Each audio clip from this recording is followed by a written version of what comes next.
He rode into that blizzard wanting to die, and a 5-year-old boy's frozen fist changed everything. The man who had buried his heart in a Kansas grave 2 years ago had no business stopping, no business caring. Ethan Walker had made a sacred promise to himself the day they lowered his wife and daughter into the frozen earth. He would never let another soul close enough to break him again. He had kept that promise through 100 lonely miles and 1,000 sleepless nights. But on this particular morning, in the howling white wilderness of Montana, a terrified little boy locked both hands around his boot and refused to let go. And something cracked open inside the drifter that no amount of whiskey or distance had ever been able to kill. If this story speaks to your heart, hit that like button and drop your city in the comments below. I want to see exactly how far this story travels. The snow came in sideways. It had been doing that for 3 days, not falling so much as attacking, driving itself horizontally across the Montana flats with a fury that felt almost personal, as though the land itself was trying to scour away everything that didn't belong. The ponderosa pines along the ridge had disappeared into white. The trail Ethan Walker was following had disappeared an hour ago. There was nothing ahead of him but more white, more cold, more nothing. And that suited him fine. He pulled his coat tighter and let the horse pick its own way through the drifts. The animal's name was Cutter, a big gray gelding with a Roman nose and the personality of a disappointed schoolteacher.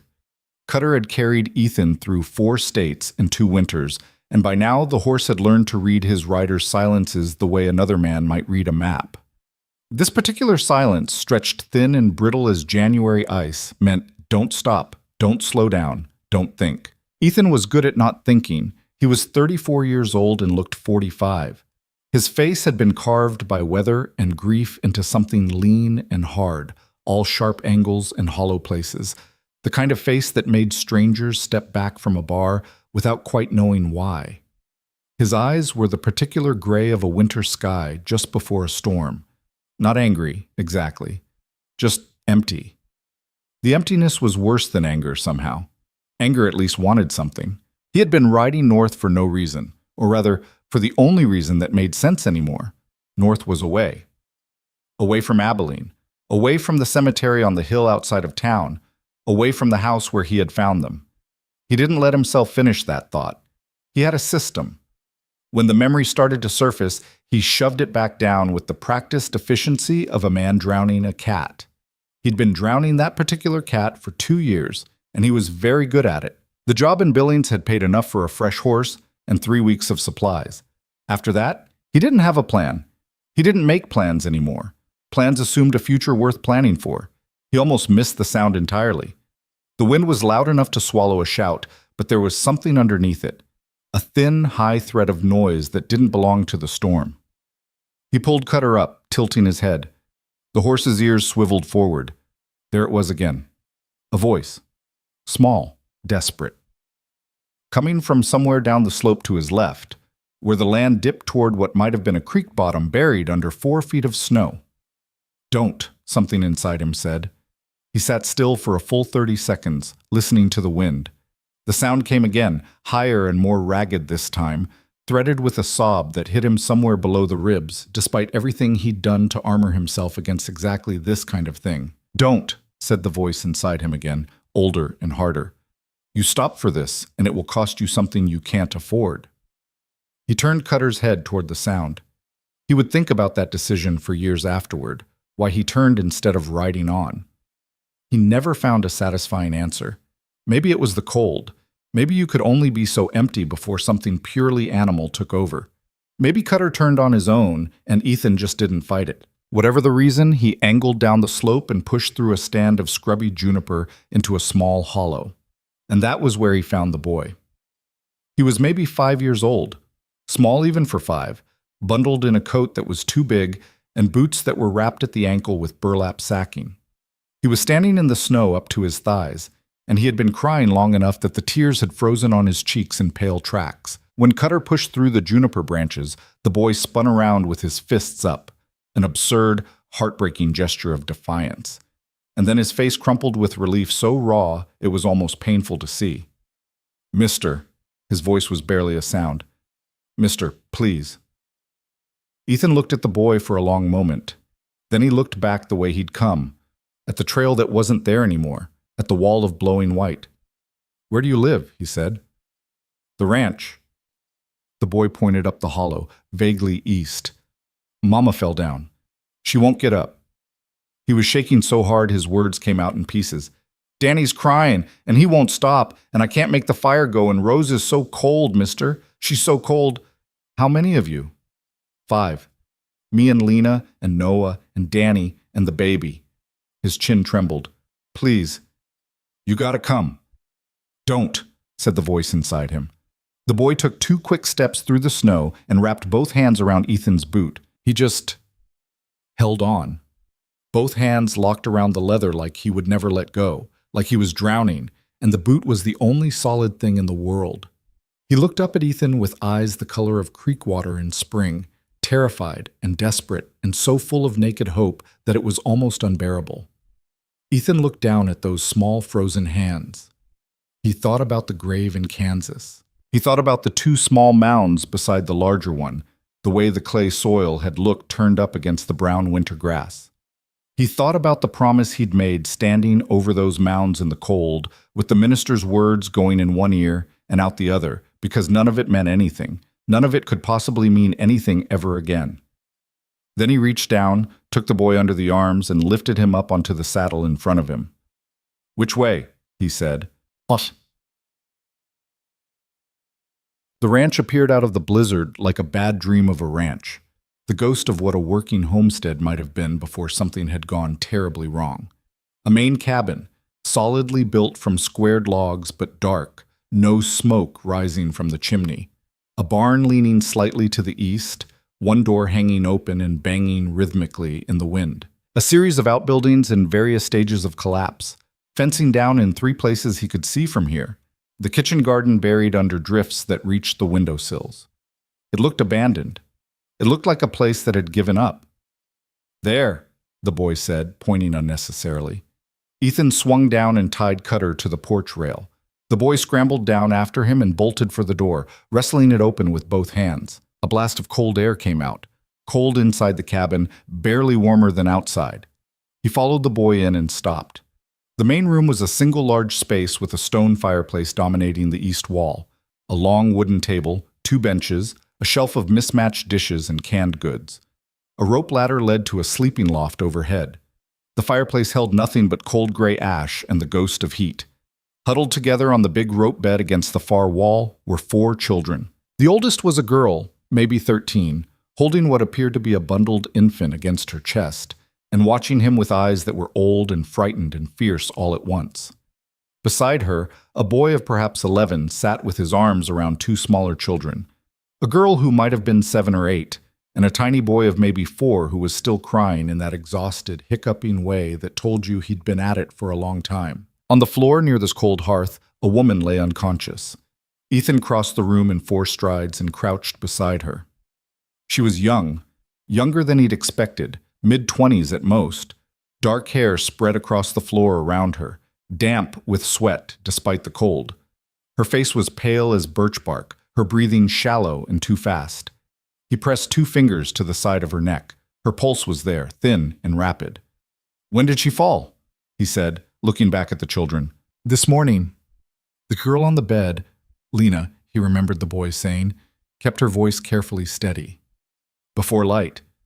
She got up to start the fire, and then she fell." "Mama!" The little boy on the bed started toward them, and Lena caught him with one arm, pulling him back. "She's been sick," Lena continued. 3 days. She kept saying she was fine. She kept getting up." Ethan stood and looked at the cold fireplace. "Wood?" "Stacked by the back door.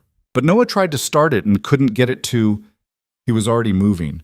He found the wood where she said, "A decent supply. Someone had thought ahead about that at least." He found an axe beside the stack and split kindling from a smaller log, quick, efficient strokes that sent chips flying. He found tinder in a tin box on the mantel. Within 10 minutes, a fire was burning in the hearth, small at first, cautious, then growing into something real and warm as he fed it carefully. The 5-year-old, the one who'd found him, was standing at his elbow watching him work. "What's your name, Oso?" Ethan said without looking up. "Caleb." How long has your mama been sick? 3 sleeps. 3 days. He thought of the woman's pulse, rapid and weak. He thought of the dark circles beneath her eyes, visible even in the dimness. He needed to get her warm, and he needed to get her awake, and he needed to figure out if there was a doctor within a reasonable distance, all of which were problems for the next hour. The baby. He stood and turned back to the bed. "Let me see her," he said to Lena, nodding at the bundle. Lena hesitated, visibly reluctant, tightening her hold. "I'm not going to hurt her. I need to see if she's all right." Another beat of hesitation. Then Lena carefully held out the bundle. He took the infant with the awkward care of a man who knew theoretically how babies were held and was working from memory. Rose, that was her name, he remembered, was perhaps 8 or 9 months old, wrapped in a quilt that had once been blue and was now the color of old dishwater. He pulled back the edge of the quilt and looked at her face. She was breathing, but her lips had a faint blue tinge, and her small hands, when he touched them, were cold as riverstone. "She needs to be warm," he said, more to himself than to the children. "Her temperature's dropped." "We've been holding her," Lena said, and her voice cracked on the last word just slightly, the first crack in the careful composure. And Ethan saw her for a moment, not as a capable 13-year-old managing a crisis, but as a frightened child who had been holding everything together alone for 3 days and was very close to not being able to do it anymore. "You did right," he said. Holding her kept her going. He carried Rose to the hearth, now beginning to radiate real heat, and sat down on the floor with the baby in the crook of his arm, angling her toward the warmth. Behind him, he heard the other children move, cautious steps, the creak of the floorboards, as they edged toward the fire. "Noah," he said. The 11-year-old stopped. "There's a gray horse tied to your front rail. Take him around to the barn and get his saddle off. Hay if you have it." "I know how to care for a horse," Noah said, with a prickliness that under other circumstances might have been funny. "Then you already know more than I thought," Ethan said. "Go." Noah went. Within an hour, things had begun to change in the small ways that mattered. The fire drove the worst of the cold from the room. Rose's color improved as she warmed, her tiny fists unclenching, her breathing steadying. The little boy Daniel stopped crying, partly from warmth, partly from exhaustion, and fell asleep against his sister Ivy's shoulder on the rug near the hearth. Caleb had attached himself to Ethan's left side like a burr and showed no sign of detaching. The woman on the floor was his biggest concern. He managed to get her moved to the bed with Lena's help. She was lighter than she should have been, which told him something about how long they'd been struggling, and got her covered with every blanket in the house. She stirred once, muttering something he couldn't make out, then went still again. "What's her name?" he asked Lena. "Mara. Mara Dalton." "Is there a doctor in town?" "Harlan Creek. That's 8 miles, she paused. "We haven't been to town in a long time." The way she said it, "a long time," had weight behind it. He filed that away and didn't push. He stayed through the afternoon, feeding the fire, making a thin soup from dried beans and salt pork he found in the larder, watching the woman breathe. The children ate the soup with the focused intensity of people who had been hungry for a while. He noticed they kept looking at him sideways, watchful, uncertain. He was a stranger in their house. He understood the wariness. It was Noah who finally said what the others were all thinking.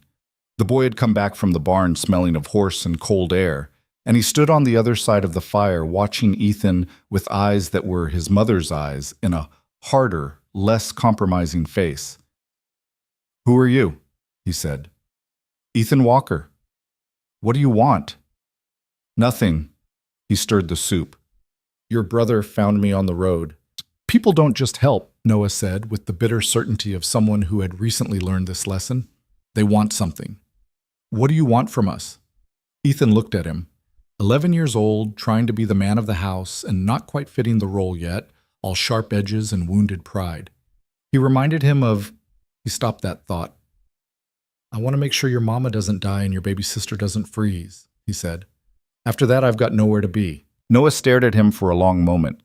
Then, with the particular dignity of a boy trying very hard to be older than he was, he sat down across the fire and accepted a bowl of soup.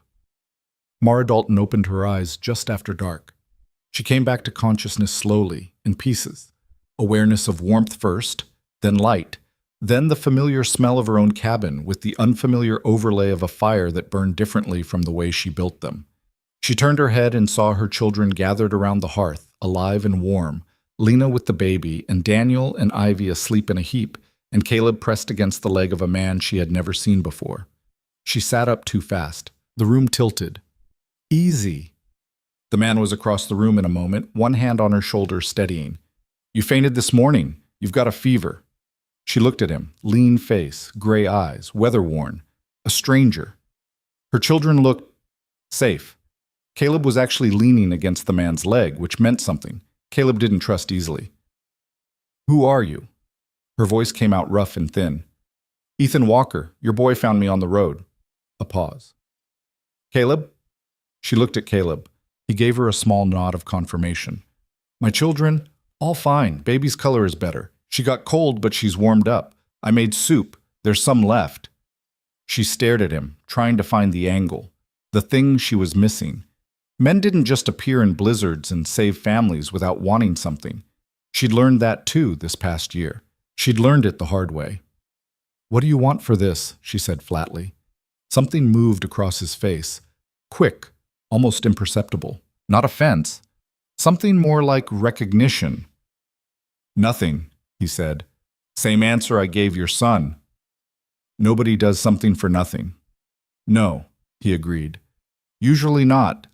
He handed her a cup of water. Drink this. You're dehydrated on top of the fever. She took it, watching him over the rim. You're a lawman. It wasn't a question. Something about the way he stood, the way his eyes moved around a room. He stilled slightly. Was, he said. What happened? The gray eyes went to the fire. Personal matter. She let it go. She'd lived long enough with grief to recognize the shape of it in other people. You can stay the night, she said finally. Weather's too bad to travel anyway. There's a pallet in the... She tried to stand and the room went sideways again. Stay down, he said. I have things to... The fire's stoked, the baby's fed, the animals are seen to. He said it without emotion, without pride in the accomplishment, just fact. Everything that needed doing tonight is done. Stay down.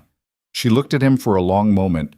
Then, because she was exhausted down to her bones and the fever was climbing back up and she hadn't actually slept in 3 days, she lay back down. Just tonight, she said. He didn't answer. He went back to the fire and sat down and stared into it with the practiced stillness of a man who spent a lot of time alone with his thoughts. He stayed 3 days because of the blizzard. The snow came down without stopping, and even Cutter, who was a sensible animal, showed no interest in venturing out into it. In those 3 days, Ethan Walker began to see the shape of what had happened to the Dalton Ranch. Not all of it, not the worst of it, but enough to understand that the poverty he saw wasn't ordinary poverty. The supplies were too low for this time of year. The repairs that hadn't been made were repairs that should have been made in fall, basic winterizing tasks that even a sick woman with 5 children would have managed if she'd had the resources. A fence line didn't just go unrepaired. A barn door didn't just hang open. Something had happened here. Something recent. On the second day, he found the broken window in the back room that had been plugged with rags and a piece of oilcloth. It wasn't weather damage. The glass had been broken from outside. He found Lena beside him when he turned around. She had a habit of appearing silently, this girl, watching, thinking, keeping her own counsel. When did that happen? He said. She hesitated. Lena, 6 weeks ago, she said carefully. Some men came. They wanted to look at Papa's papers. Mama said no, and they... She stopped. One of them threw a rock through the window. What men? Men from town. A pause, weighted and deliberate. From Judge Harlan. He turned the name over. Judge Harlan. The town was called Harlan Creek. He filed that away too. What did they want with your father's papers? Lena's jaw set. She looked like her mother in that moment. The same stillness, the same calculation behind the eyes, deciding how much to trust. Papa kept records, she said finally. About the logging, about the money. What logging? The timber on our land. She looked out the patched window at the tree line, ponderosa pine and Douglas fir, climbing the ridge behind the property. Papa said it was worth a lot. He said someone had been taking it, cutting it, hauling it away. She met his eyes. He said he could prove it. Ethan was quiet for a moment. When did he die? August. The word came out flat and quick, like she'd practiced getting through it without flinching. Riding accident, they said. You don't believe that, he said. The look she gave him was the most adult thing he'd seen on a child's face in a long time, sad and certain and terribly tired. No, she said. I don't. On the third day, the blizzard broke. Ethan saddled Cutter at dawn, and Mara came out onto the porch wrapped in a blanket, still pale but upright, to watch him go. She was better. The fever had broken in the night, color coming back to her face. She still looked like a woman carrying something heavier than any one person should carry alone. But she was standing, and that counted for a great deal. The 5 children were lined up on the porch behind her. Caleb had both hands twisted in the back of her blanket, watching Ethan with those creek water eyes. Thank you, Mara said. She said it plainly. No decoration, a practical woman. I mean that. I know you do. He had his foot in the stirrup when he stopped. He stood there with his boot in the iron, looking out at the road north, white and empty and cold and going nowhere in particular. And then he looked back at the ranch, at the broken fence line, at the barn with the door still hanging, at the stack of work that hadn't been done because there was no one to do it, and the winter still had months to run. He thought about 8 miles to town, and a judge who threw rocks through windows. He thought about a father's records of illegal logging and a riding accident in August. He thought about a little boy with frozen tracks on his cheeks, wrapping both hands around his boot and holding on for everything he was worth. He pulled his foot out of the stirrup. I'll fix the fence line first, he said without turning around. North side. Wind's been getting through. He heard the silence behind him. Then he heard Mara's voice, careful and measured and trying not to show what it cost her to say it. The fence posts are in the barn. He led Cutter back to the rail and tied him. Caleb was down the porch steps before anyone could stop him, stumping through the snow with his 2 big boots, and he grabbed Ethan's hand with both of his, not clutching this time, just holding, and walked alongside him toward the barn. Ethan looked down at the small hand in his. He didn't shake it loose. Something cracked open a little wider in the hollow place inside him, and he didn't shove it back down. He just let it stay, just for now, just for today. The cold air smelled of pine smoke and frozen earth, and far away, beneath everything, the first almost imperceptible hint of something that might, in another month or 2, eventually become spring. He walked toward the barn. Behind him, on the porch, Mara Dalton watched him go, and for the first time in 6 months, she did not feel entirely alone. The fence line took 2 days. Ethan worked it methodically, the way he'd learned to approach every problem that didn't involve a gun or a badge. Post by post, rail by rail, starting at the north corner where the wind damage was worst and working his way east along the ridge. The cold was serious cold, the kind that got into your joints and stayed there. But physical work had always been the closest thing he had to peace, and he'd spent the last 2 years chasing peace in any form he could find it. Noah helped, wordlessly at first. The boy showed up the first morning carrying the other end of a fence rail without being asked, and Ethan accepted the help without making a thing of it. That seemed to be the right approach. Any acknowledgement of the gesture would have sent Noah back inside. He was the kind of boy who needed to believe everything was his own idea. By the end of the first day, they had established a working rhythm, and by the end of the second day, they had something that might cautiously be called a truce. You set posts before, Noah said, tamping frozen earth around the base of a new cedar post. It wasn't quite a question. Some. Where? Kansas, mostly. Little in Colorado. Ethan tested the post with both hands. Solid. Wyoming, 1 summer. You moved around a lot. Yes.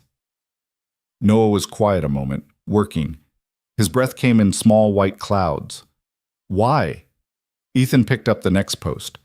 No reason to stay anywhere. He felt the boy looking at him sidelong, that weighing look that was so much like his mother's it was startling. Noah had clearly been running calculations about Ethan since the moment he came back from the barn that first day, and the calculations were still going. Mama says men who don't have reasons usually have one they don't talk about, Noah said. Your mama's a smart woman. Yeah, Noah said, with a fierceness that had nothing to do with argument. She is. They finished the fence and moved on to the barn door, and then to the gaps in the roof where winter was getting in through the shingles, and then to the frozen pump behind the kitchen that hadn't been working since November, according to Lena, who kept a mental inventory of everything wrong with the property the way a general keeps track of enemy positions. She appeared at Ethan's elbow at intervals throughout those first days, never asking for anything directly, just making observations. "The south pasture fence is down in 2 places too," she said once, watching him work the pump mechanism. "I'll look at it." "The well chain's been slipping since September." "I'll look at that too." She was quiet a moment. "We had a hired hand, Tom Briggs. He left in October." "Why?" Lena's mouth pressed into a line. "He said Mama couldn't afford him anymore. But he left the day after 2 men came from town and talked to him for a long time outside the barn." She paused. "He wouldn't look at Mama when he said goodbye." Ethan kept his hands on the pump. He thought about Judge Harlan. He thought about Tom Briggs and what a long conversation outside a barn might have contained that would make a man not meet a widow's eyes when he walked away. "Your father's papers," he said, "the records he kept. Where are they now?" Lena hesitated. "Mama knows." He didn't push it. Some doors had to be opened from the inside. Mara was up and working by the 4th day, moving around the kitchen with the cautious purposefulness of someone who had been sick longer than she'd admitted and was determined to pretend otherwise. The fever was gone, but the exhaustion behind her eyes was a different kind of tired. The kind that didn't come from sickness, the kind that came from holding something together through sheer stubbornness for so long that your hands had forgotten what it felt like to let go. She cooked. She was a good cook, not elaborate, but efficient and thoughtful in the way she stretched what she had. She noticed the look Ethan gave the larder on the second morning, and she answered the unasked question with her characteristic directness. "We're low," she said. "I know." She cracked eggs into a pan with the focused precision of someone making 4 eggs feed 7 people. "I had money set aside. It's gone." "Gone how?" "Back taxes." She kept her eyes on the pan. "Judge Harlan filed a lien against the property in September. Back taxes," he said, though Thomas paid every year without fail. She moved the eggs with a practiced hand. "I didn't have money for a lawyer, and there's no one in Harlan Creek who was going to take the case, so I paid." "How much?" She named a figure that was most of what she had. He absorbed that without expression. "There'll be more," she said. "That's how it works." She looked up at him then, direct, no self-pity, just clear-eyed acknowledgement of a bad situation. "He wants the land, the timber." Thomas found out what that timber is worth. Old growth, up on the ridge, the kind of pine that sells for serious money in Billings and Helena. There are operations up north paying good wages for crews to cut it. She put the eggs on the table. Thomas kept records of the cutting that had already been done. On our land, without our permission. He was going to take it to the federal marshal in Helena. "And then he had a riding accident," Ethan said. The kitchen went very quiet. Through the thin walls, they could hear Caleb and Daniel arguing about something in the front room. The ordinary noise of children, bright and oblivious and alive. "He was the best horseman I've ever known," Mara said. Her voice was steady and flat, and she was looking at the table. "He could ride anything. He broke horses for other ranchers as a sideline. The horse they said threw him was his own gelding, a horse he'd owned for 6 years. She stopped. "They brought him home on a wagon, and the horse came home on its own the next day without a scratch." Ethan was quiet. "I know what I know," she said, low and hard. "But knowing and proving are different things, and a widow with 5 children and no money and no lawyer has no way to prove anything in Harlan Creek, where the courthouse and the judge are the same man." She picked up her coffee cup and held it with both hands and looked at the wall. "I wrote to the federal marshal in Helena," she said. 3 times. I never got an answer." "Letters can get lost," Ethan said. "Yes." She looked at him. "They can." He thought about a judge who controlled a town that bore his name. He thought about letters that traveled 8 miles to a post office that was probably in a building owned by the same judge. He thought about Tom Briggs and what kind of conversation changes a man's mind about the widow he works for. "The records your husband kept," he said again. "I'd like to see them." This time, Mara held his gaze for a long time. She was doing the same calculation Noah did, the same one Lena did, but in Mara's case it went deeper and the stakes were higher, because she had learned in the worst possible way what it cost to trust the wrong person. "Why?" she said. It was a fair question. He thought about how to answer it honestly. "I was a lawman for 12 years, he said. Deputy in 2 counties, marshal for 4 years in Dodge. I know what evidence looks like, and I know what it's worth, and I know who to take it to if the local courts are compromised." He paused. "And I've got nothing else to do." "That's not a reason to risk your life." "No," he agreed. "It isn't." She studied him. "Then what is?" He looked past her, through the doorway into the front room where Caleb had apparently won his argument with Daniel and was now demonstrating something complicated with a piece of string that Daniel was watching with grave attention. He didn't answer her. He didn't have an answer that would make sense out loud, but she followed his gaze, and when she looked back at him, something had shifted in her expression, softer and sadder, and more careful all at once. "They're in the barn," she said. "Loose board under the east wall. Thomas hid them there in July. I haven't touched them since." The records were in a tin box wrapped in oilcloth, Thomas Dalton's handwriting, small and precise, in 3 separate ledger books, and a sheaf of loose papers. Ethan sat in the barn with Cutter's warm breath on his neck and read through them slowly while the winter light came through the gaps in the roof. Thomas Dalton had been a careful man. He'd recorded dates, board feet estimates, wagon tracks, descriptions of men he'd seen on the ridge, 7 entries over 3 months, from May through July. He'd drawn rough maps. He'd noted the direction the wagons traveled, the frequency of the cutting, his estimates of the volume removed.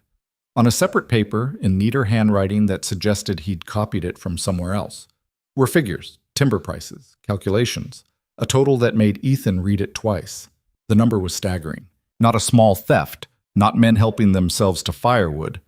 This was a systematic logging operation pulling old-growth timber off private land and selling it. And the profit margin, even by Ethan's rough calculation, was the kind of number that could buy judges and sheriffs and silence and all the letters that never arrived in Helena. In the last entry, dated July 14th, Thomas had written, "I will ride to the Henderson spread tomorrow and ask Robert to ride with me to Helena. 2 witnesses are better than 1. If R agrees, we leave Thursday." Thomas Dalton had died on a Wednesday. Ethan sat with that for a long time, the ledger open in his lap, Cutter shifting his weight in the stall behind him. The cold didn't bother him. He was thinking about the shape of things, what he had, what was missing, what could be proved, and what couldn't.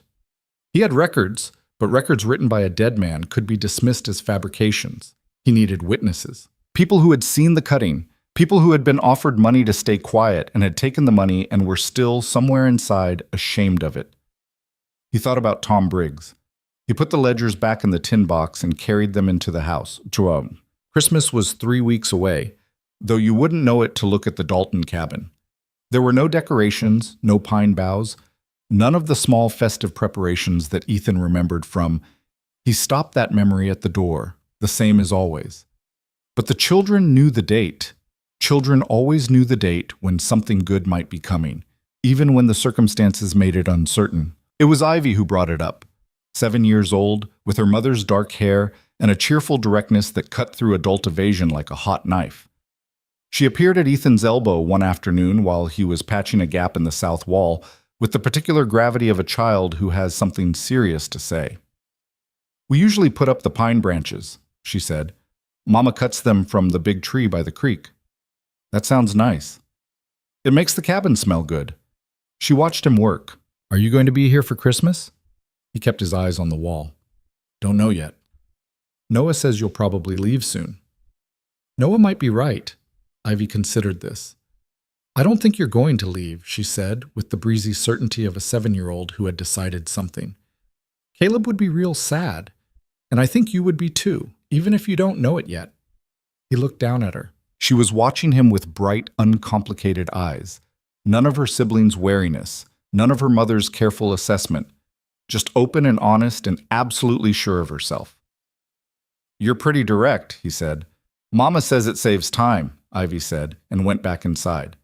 He went back to patching the wall, but the ghost of something that might have been a smile stayed with him for a while, and he let it. The trouble came on a Tuesday. Ethan was splitting wood in the yard when he heard the horses, two of them, coming from the direction of the road at a pace that wasn't casual. He set down the axe and turned. Two men rode into the yard on good horses, well-fed animals that contrasted sharply with everything on the Dalton property. The men themselves were town-dressed under their winter coats, not working men, or rather men who did their work in offices and back rooms. The one in front was perhaps 50, florid-faced, under a good hat, with the particular bearing of a man who had been comfortable with authority for so long he'd stopped noticing he wore it. The one behind him was younger, thicker, with eyes that moved around the yard the way a man's eyes move when he's cataloging things and deciding what they're worth. Ethan didn't move from where he stood. The florid man's eyes found him and stayed. Didn't know Clara Dalton had taken on a hired man. Her name's Mara, Ethan said. A beat of silence. Excuse me? The widow's name is Mara, not Clara. The man's expression shifted. Not quite surprise, more like recalculation. He looked at Ethan the way you look at a dog that's sitting in a doorway you intended to walk through. I'm Deputy Crane, the younger man said from behind his employer. This is Mr. Gerald Whitmore. He represents Judge Harlan's interests in property matters. What property matters? Ethan said. That's between us and Mrs. Dalton, Whitmore said. Then I'll get her. He didn't move. After you tell me what you're here about. Whitmore's florid face colored slightly. He wasn't used to this. A workman in a yard asking him to account for himself. He looked at Ethan's hands, which were empty, and at the axe on the ground, and back up at Ethan's face, and what he read there apparently made him decide to be patient. The judge has concerns about the property's tax status, he said, and about the welfare of the children here. 5 children without a father is a serious matter. The territory has provisions. You threatening to take her children? Ethan said. His voice was still quiet. That was a thing he'd learned as a lawman. The quieter your voice, the more people listened. It's not a threat. It's a legal... She's aware of her legal situation. Ethan looked at Crane. You're a deputy. You work for the county sheriff? Deputy to Judge Harlan's court. The county sheriff, Ethan repeated. Not the judge's personal staff.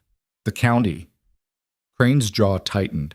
He was smart enough to understand the distinction was being drawn for a reason. The door of the cabin opened and Mara came out onto the porch. She had the baby on her hip, and she stood in the doorway looking at the two men with an expression so controlled and still it was almost frightening. Not afraid, not angry, just absolutely unreadable. Mr. Whitmore, she said. Deputy. Mrs. Dalton. Whitmore put on a different voice for her. Smoother, almost kindly. I'm glad to see you're well. We heard you'd been ill. I'm well enough. Good, good. He smiled, and it didn't reach his eyes by several miles. We were just telling your man here about the judge's concerns regarding the property. The tax situation, as you know, is still unresolved, and with winter well underway, the judge is worried about the children's welfare. There are facilities in Helena that are very well run, very comfortable. Children from difficult circumstances do quite well there. My children, Mara said very clearly, are not going anywhere.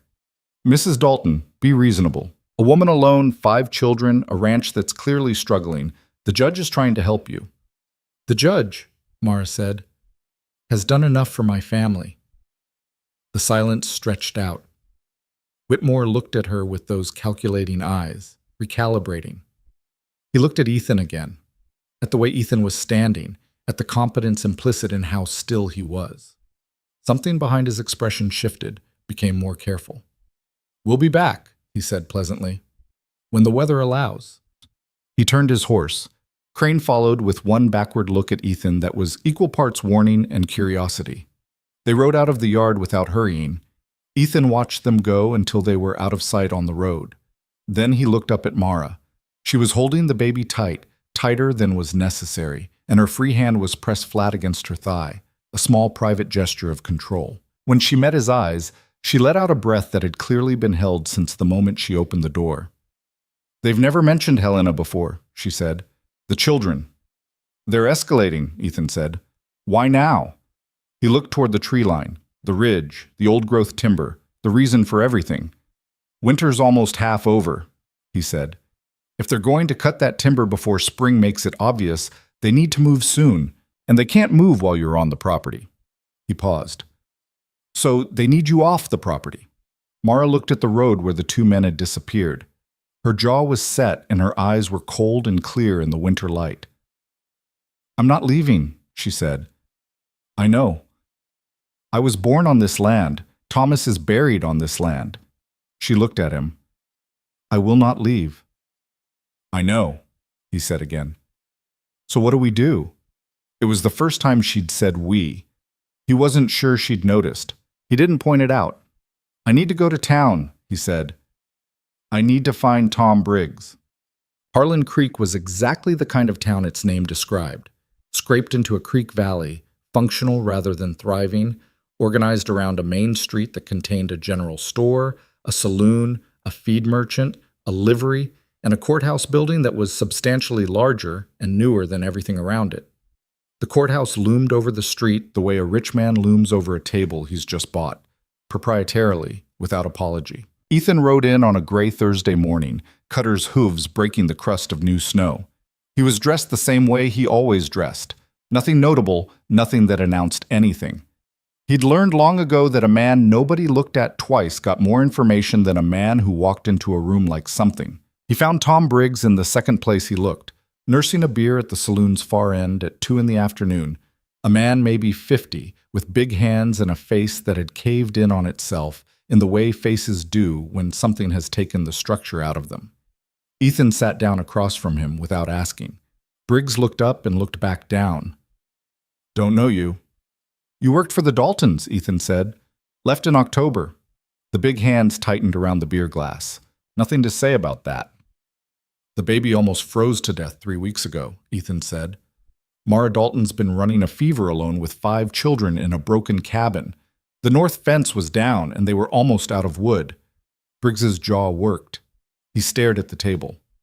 I know what Whitmore told you, Ethan said, and I know why you listened. A man without work in November with winter coming doesn't have a lot of choices. He paused. But you know what's happening to that family, and you know it isn't right. What do you want from me? Briggs said, low and rough. I want to know what you saw on that ridge, before you left. A long silence. The saloon around them creaked with cold, and the sound of a card game at the other end of the room. They'll come after me, Briggs said. Yes, probably. That's not... He stopped. You're asking me to put myself in front of a judge who... I'm asking you to tell the truth, Ethan said. What you do with it is your choice. Briggs looked at him for the first time, a real look, measuring. Who are you? Ethan Walker. I was a federal marshal for 4 years. Something moved in Briggs's face. Was. Another silence. Briggs turned his glass in his hands. I saw them 3 times, he said finally, very quietly. Up on the ridge. 6, 7 men with a team and a big saw rig. Dalton timber, no question. I'd worked that land for 2 years. I knew every stand. I told Thomas. He told me to write down what I saw. He stopped. Whitmore came to me in October. Told me the judge was aware I'd been providing Mrs. Dalton with false information about alleged trespass, that if I stayed on, I'd be named in any legal action. His voice went flat and dead. I had a sister in Billings I'd been sending money to. 2 kids. He looked at the table. I left. Would you put in writing what you saw? The big hands went still. In an affidavit, Ethan said. Witnessed. For the federal marshal in Helena, not the county court. Briggs was quiet for a long time. The federal marshal, he said. Harlan Creek's courthouse isn't the last word, Ethan said. It's not even the loudest word once Helena gets involved. But Helena needs something to act on. Right now, all they have is a widow's letters that probably never arrived. He waited. He was good at waiting. You're going to Helena, Briggs said. I'm thinking about it. Briggs looked at him with the expression of a man calculating risk against conscience, and the calculation going somewhere he hadn't expected. Give me till tomorrow, he said. I'll have something for you. He rode back to the ranch in the late afternoon, the sun already dropping behind the western ridge and painting the snow in shades of orange and rose. He'd stopped at the general store and spent most of the money in his pocket on supplies: flour, salt, dried beans, coffee, a small bag of sugar that he thought about for a while before putting in the basket because he'd seen Ivy eyeing the empty sugar tin on the kitchen shelf with a very specific expression. When he came through the door with the supplies, Mara looked at the bags and then at him with an expression he couldn't quite read. "You didn't have to do that," she said.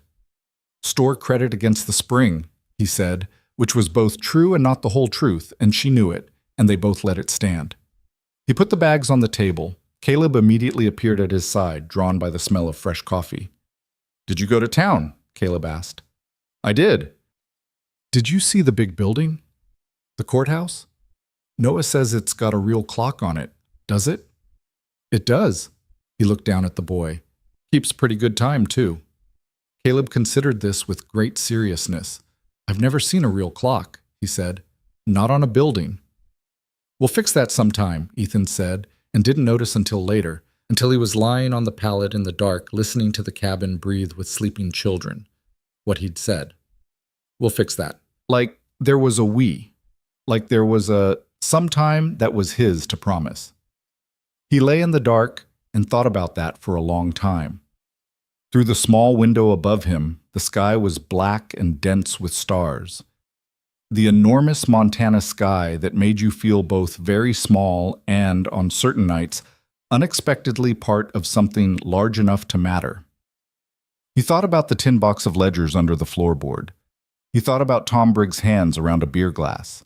He thought about Whitmore's eyes cataloging the yard, about a judge who had a town named after him and apparently believed that meant he owned everything in it. He thought about a woman standing on a porch holding a baby and saying, "I will not leave with the absolute simple certainty of someone who has already decided the cost is worth paying." He had not intended to stay. He had not intended any of this. The fence post, the split wood, the sugar for an empty tin, the promise of a clock tower to a 5-year-old who'd never seen one. He had ridden north with nothing to lose and no reason to stop, and a 2-year-old promise to himself about never caring again. He lay in the dark, listening to the sound of people sleeping peacefully in the next room, and thought that maybe the problem with promises made in graveyards was that they were made by a man standing in the worst moment of his life, and that man didn't necessarily speak for all the versions of himself that would come after. He wasn't sure what he was going to do about Judge Harlan. He wasn't sure what Tom Briggs would put in writing by morning. He wasn't sure how any of it would end, but he was sure, with a certainty that surprised him with its steadiness, that he would be here when it did. The fire had burned down to coals. The cabin was warm. Outside, the stars were out in their thousands over the Montana dark, and somewhere in that silence, the winter was wearing itself slowly thin. Part 2. Lưu ý. Viết tham nghiên đến tham nghiên 504 liên kết liền mạch với các phần trước trong câu chuyện, pha hôi thoại tạo thành một câu chuyện liền mạch khi ghép lại. Mỗi phần liền mạch với phần trước, không giới thiệu lại câu chuyện ở đầu phần mới. Liên kết các phần của câu chuyện một cách liền mạch. Sử dụng câu chuyện tiếp giữa các phần. Duy trì chủ đề, tránh ngắt quãng đột ngột, không sử dụng gạch đầu dòng hoặc tiêu đề phụ. Phong cách kể chuyện Mỹ, Hoa Kỳ, giống văn giàu cảm xúc. Kể theo ngôi thứ 3, giữ đồ kịch tính không viết lan man, kết thúc phần không giới thiệu phần sau. Câu chuyện không nhắc đến Chúa. Lưu ý trả lời trong mục tin nhắn không nhảy sang document. Chi dẫn bắt buộc, không được xuất hiện trong nội dung truyền. Đây là một câu chuyện điện ảnh hoàn toàn hư cấu được tạo ra chỉ nhằm mục đích giải trí, không đề cập hay ngụ ý rằng nó dựa trên sự kiện có thật, người thật hoặc câu chuyện có thật, không sử dụng các cụm từ như dựa trên một câu chuyện có thật, theo ghi chép hoặc bất cứ điều gì tương tự. Tất cả các nhân vật, địa điểm, tổ chức và sự kiện phải hoàn toàn hư cấu. Show more 807. The fence line took 2 days. Ethan worked it methodically, the way he'd learned to approach every problem that didn't involve a gun or a badge.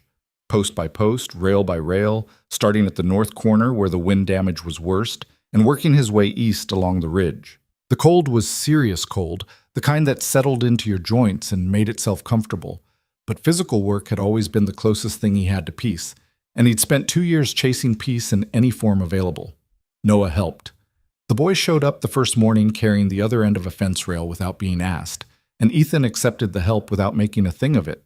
That seemed to be the right approach with Noah. Any direct acknowledgement of the gesture would have sent him back inside.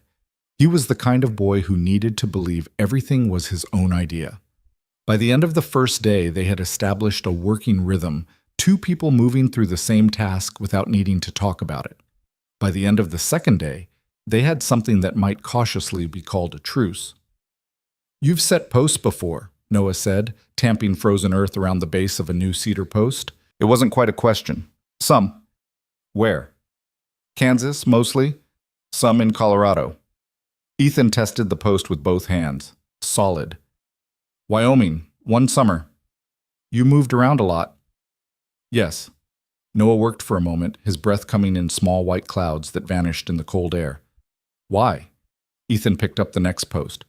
"No reason to stay anywhere." He felt the boy looking at him sidelong, running those calculations again. Noah had been running them since the moment Ethan came back from the barn that first morning instead of riding north, and they hadn't stopped. "Mama says men who move around a lot usually have one reason they don't talk about," Noah said. "Your mama's a smart woman." "Yeah." The fierceness in that single syllable had nothing to do with argument. "She is." They finished the fence and moved to the barn door, then to the gaps in the roof where winter was getting in through the shingles, then to the frozen pump behind the kitchen that hadn't worked since November. Lena kept a mental inventory of everything wrong with the property the way a general tracks enemy positions.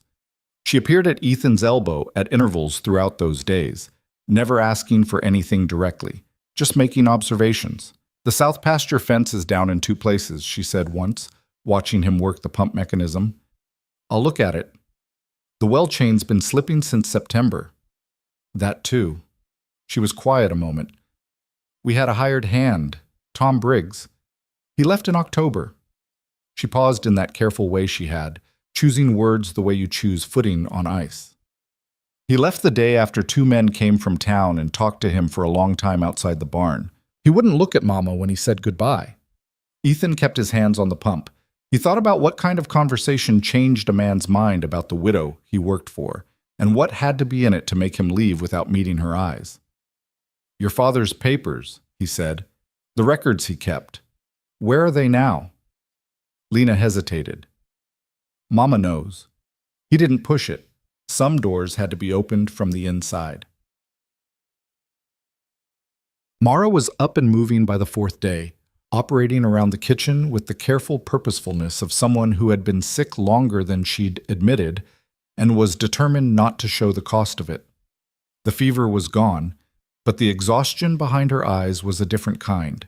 Not the kind that came from sickness, but the kind that came from holding something together through pure stubbornness for so long that the hands had forgotten how to release their grip. She cooked. She was a good cook. Not elaborate but efficient, thoughtful in the way she stretched what she had. She noticed Ethan's glance at the larder on the second morning and answered the unasked question with her characteristic plainness. "We're low," she said. "I know." She cracked eggs into the pan with the focused precision of someone making 4 eggs do the work of 7. "I had money set aside. It's gone." "Gone how?" "Back taxes." She kept her eyes on the pan. "Judge Harlan filed a lien against the property in September. Back taxes owed," he said, though Thomas paid every year without fail and had the receipts. She moved the eggs with a practiced hand. "I didn't have money for a lawyer, and there was no one in Harlan Creek willing to take the case, so I paid what he demanded." "How much?" She named a figure that was most of what she'd had. He absorbed that without expression. "There'll be more," she said. "That's how it works. You pay once, and they know you'll pay again." She looked up at him then. Direct, no self-pity, just clear-eyed assessment of a situation she understood completely. "He wants the land, the timber on the ridge." Thomas discovered what that timber is worth, old-growth ponderosa, the kind of stand that takes 200 years to grow and sells in Billings and Helena for prices that would make your eyes water. Thomas kept records of cutting that had already been done on our land without permission. He was going to take the evidence to the federal marshal. "And then he had a riding accident," Ethan said. The kitchen went still. Through the thin walls, Caleb and Daniel were arguing about something in the front room, the bright, ordinary noise of children, oblivious to everything. "He was the finest horseman I've ever known," Mara said, Her voice was flat and steady, the way a voice goes when it's had a long time to practice. He broke horses for other ranchers as a sideline. The horse that supposedly threw him was his own gelding, a horse he'd owned 6 years and ridden in all conditions. She stopped. They brought Thomas home on a wagon. His horse came home on its own the next day without a mark on it. Ethan said nothing. "I know what I know," she said, low and hard. "But knowing and proving are entirely different things, and a widow with 5 children and no money and no lawyer has no standing in a courthouse where the judge and the law are the same man." She set down her coffee cup carefully, like setting down something heavier than it looked. "I wrote to the federal marshal in Helena, 3 letters, over 3 months. I never received an answer." "Letters can go missing," Ethan said. "Yes." She looked at him steadily. "They can." He thought about a judge whose name was on the town, whose influence was in the post office, whose men had long conversations with hired hands outside barns in October. He thought about letters addressed to Helena that never cleared the county. "The records Thomas kept," he said again. "I'd like to see them." This time, Mara held his gaze for a long, measuring moment. She was running the same calculation her children ran, but in her case, the depth of it was different. She had learned in this worst possible way what it cost to trust the wrong person, and the lesson had been expensive enough that she wasn't eager to take a second course. "Why?" she said. It was a fair question. He thought about how to answer it honestly. "I was a federal marshal for 4 years," he said. "Deputy before that in 2 counties. I know what evidence looks like and what it needs to say to be useful. And I know who has the authority to act on it above the county level." He paused. "And I've got nothing else to do with myself." "That's not a reason to put yourself in front of armed men." "No," he agreed. "It isn't." She studied him. "Then what is?" He looked past her into the front room. Caleb had won his argument with Daniel and was now demonstrating something complicated with a piece of string, and Daniel was watching with an expression of absolute solemn concentration. He didn't answer her. He didn't have an answer that made clean sense out loud. But Mara followed his gaze, and when she looked back at him, something in her expression had changed, becoming quieter and more careful in a way that wasn't quite the same as trust, but was in that general direction. "Under the east wall in the barn," she said. "Loose board. Thomas hid them there in July." She paused. "I haven't touched them since." The records were in a tin box wrapped in oilcloth, 3 separate ledger books, and a sheaf of loose papers, all in Thomas Dalton's handwriting, small and deliberate. Ethan sat in the barn with the gray winter light coming through the roof gaps and read through everything slowly while Cutter shifted in his stall and breathed warm air against the back of his neck. Thomas Dalton had been a meticulous man, 7 entries over 3 months, May through July, each one dated and specific. Board feet estimates, descriptions of the cutting crews, wagon descriptions, direction of travel, frequency of operation, rough maps with compass bearings. On a separate folded paper, copied in neater script as though transcribed from another source, were timber market prices from Billings and Helena, and below those, Thomas's own calculations, volume removed, estimated value, at market rate. Ethan read the final figure twice. It was not a small theft.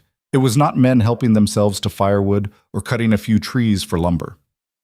This was a systematic commercial operation pulling old-growth timber off private land at a scale that represented serious money, the kind of money that could buy silence in a county courthouse and keep it bought for years. The kind of money that made murder a reasonable business decision. In the last entry, dated July 14th, Thomas had written in his careful hand, "Spoke with R. Henderson today at the creek crossing.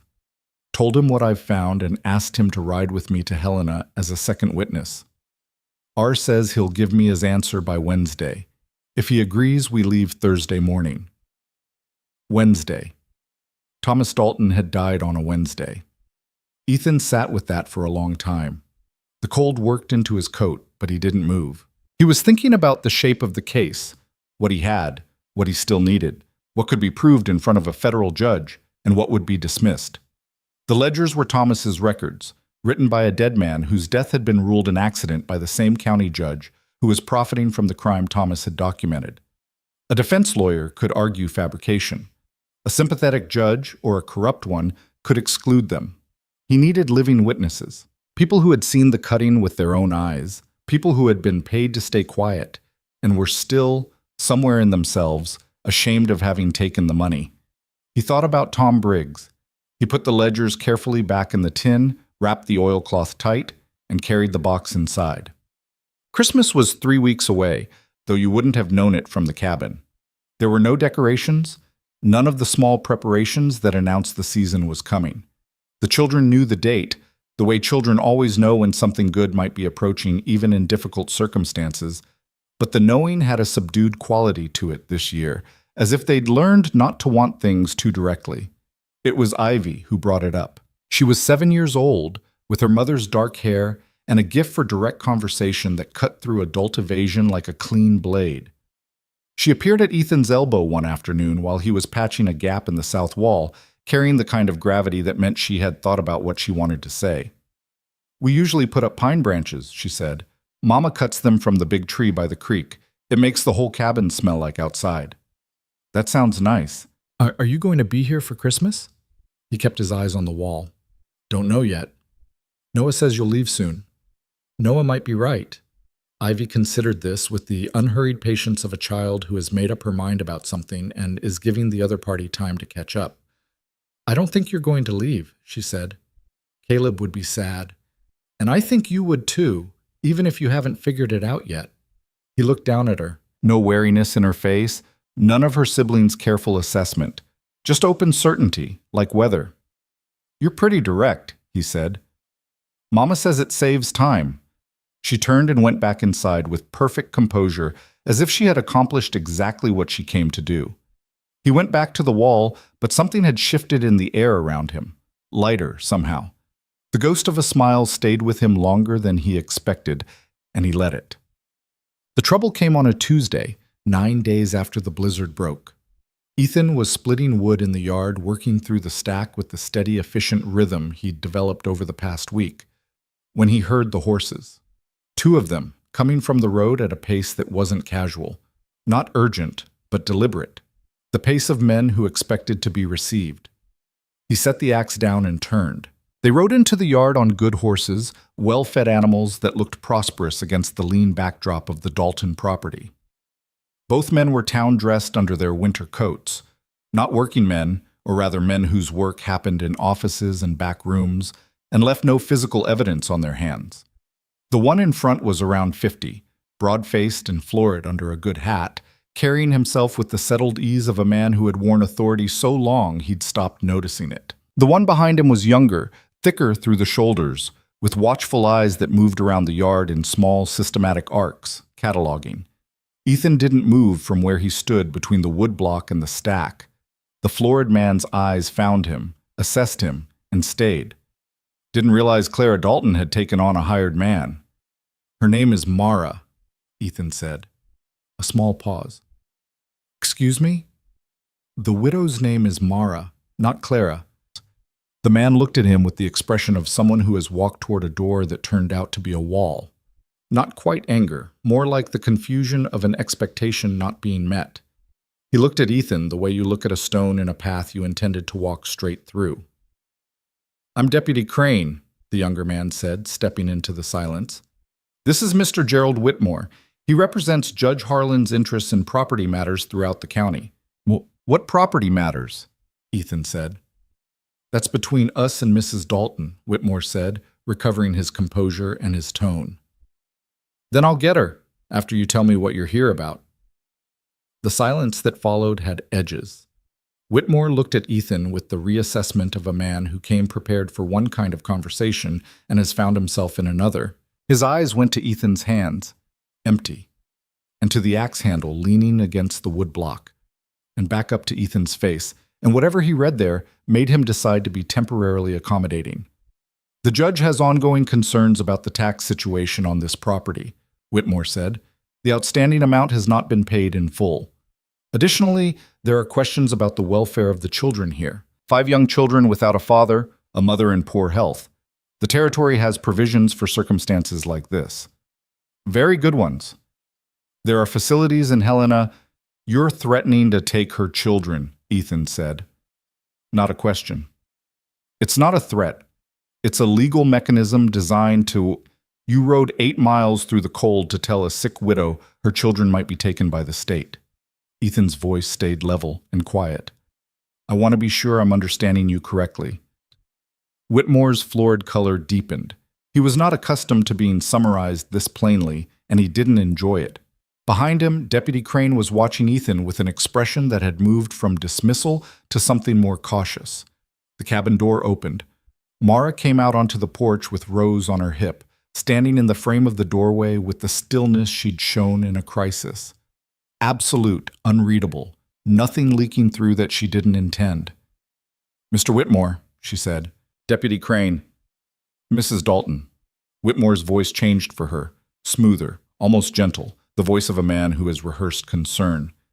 We're relieved to see you on your feet. We'd heard you'd been seriously ill. I'm well. Good. Very good. He produced the smile that didn't reach his eyes by a considerable distance.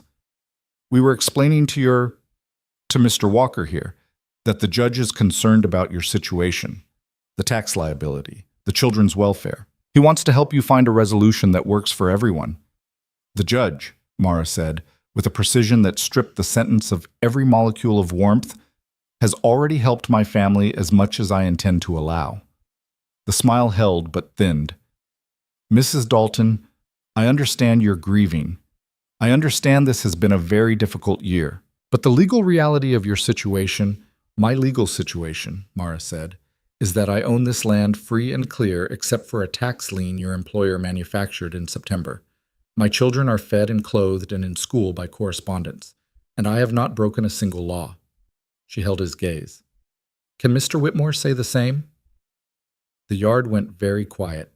Even the wind seemed to stop for a moment. Whitmore stared at her. The genial surface cracked, and what showed underneath was less pleasant, harder, less patient. The actual face of a man who had run out of the version of himself that said, please. We'll return, he said, when matters are more settled. He turned his horse without waiting for a response. Crane followed, but as he turned, his eyes went to Ethan one more time. A look that was part warning and part something more complicated. Then they were moving out of the yard at the same deliberate pace they'd come in, and within a minute the sound of hooves had faded into the distance. Ethan watched the road until it was certain they were gone. Then he looked up at Mara. She was holding the baby tighter than she needed to, and her free hand was pressed flat against her thigh. That small, private gesture of control he'd come to recognize. When she met his eyes, she released a breath that had clearly been held from the moment she heard the horses. They've never mentioned Helena before, she said. The children. They've threatened the land and the money, but not... She stopped.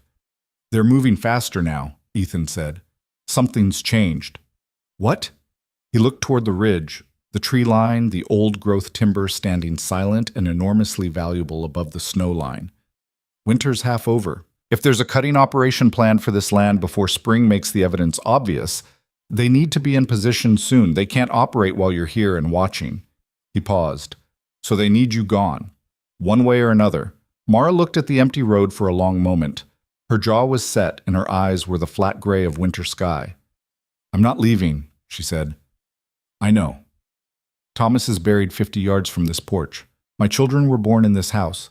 She looked at him with a directness that had something of anger in it, but was harder than anger, something more durable.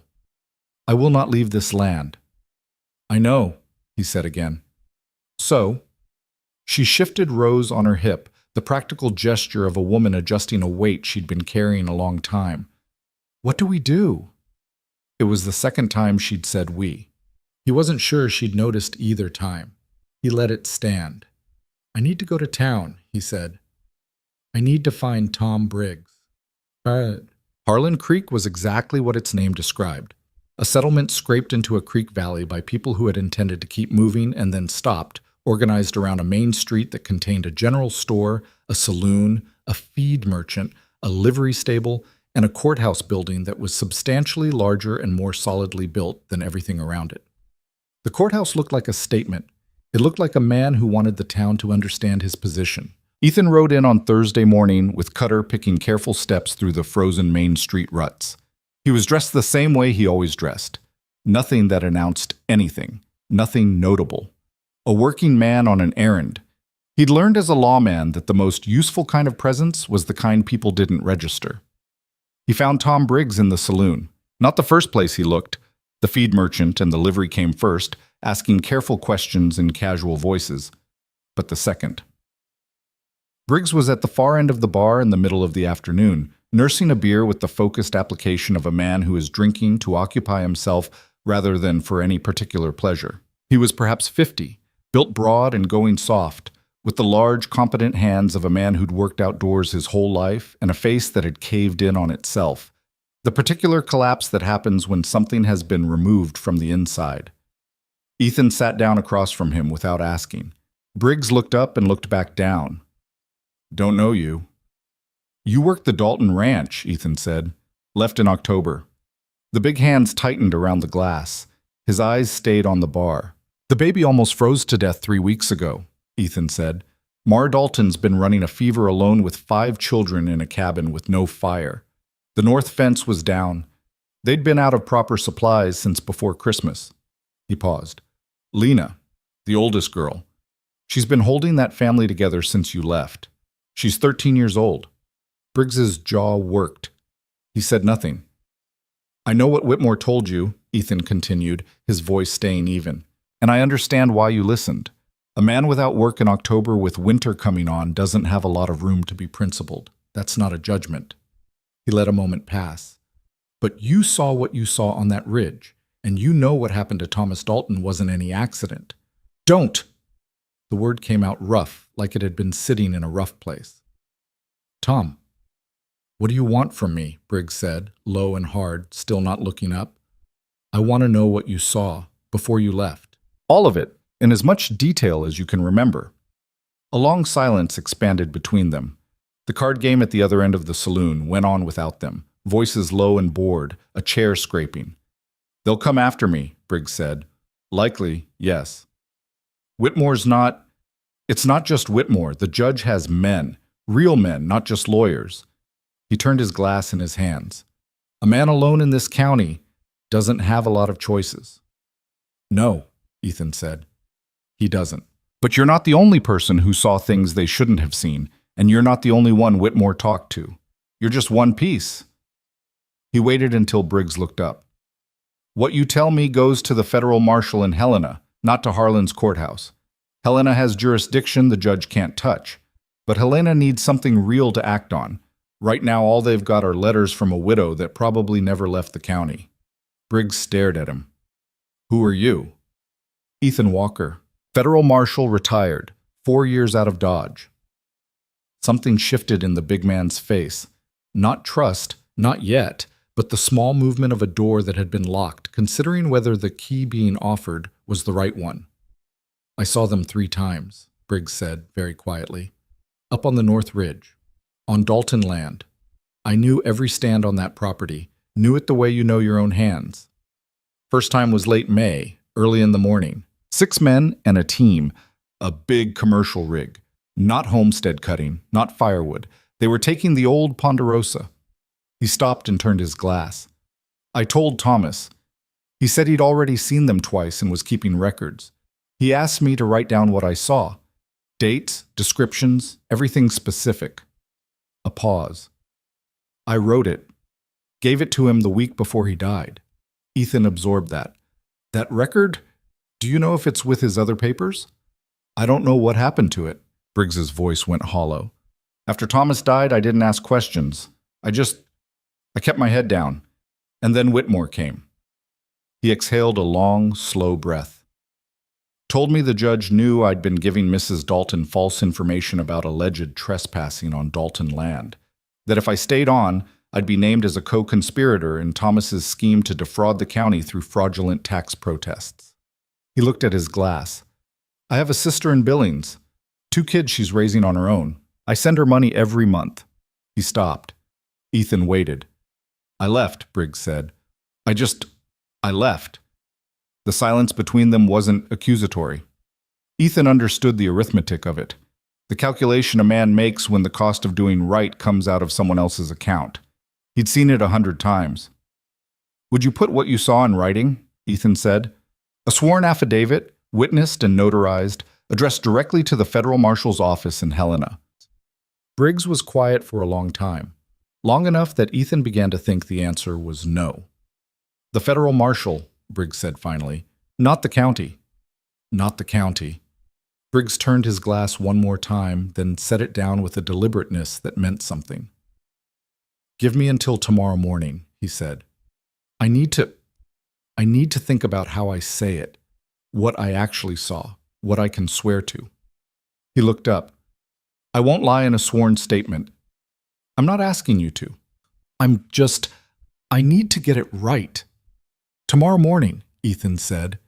He stood and dropped coins on the bar for Briggs's next drink, not as a favor, just as acknowledgement, and walked back out into the cold main street of Harlan Creek, where the courthouse clock said 3:30 and the shadows were already going long. He stood for a moment looking at the courthouse building. It was well built, solid, the kind of structure that announced permanence. He thought about the man inside it, or the idea of the man, because he hadn't seen Harlan yet, only his representatives, a judge who had a town named for him and apparently believed that meant it was his, who had signed Thomas Dalton's death warrant as casually as he'd signed a tax lien. He thought about what it would take to bring something like that down. Evidence? Yes. Witnesses? Yes. But also someone with the authority to act on both, and a clear line of communication that bypassed everything Harlan controlled in the county. He had the beginning of one and the beginning of the other. He needed more. He needed Robert Henderson. Thomas had written the name in his last journal entry, R. Henderson, the man he'd planned to ride to Helena with, the witness who was supposed to give his answer by Wednesday. Ethan didn't know Henderson, didn't know if he was still in the county or if Whitmore had visited him the same way he'd visited Tom Briggs. But the name was in Thomas's last record, and that meant Henderson had known about the timber operation before Thomas died.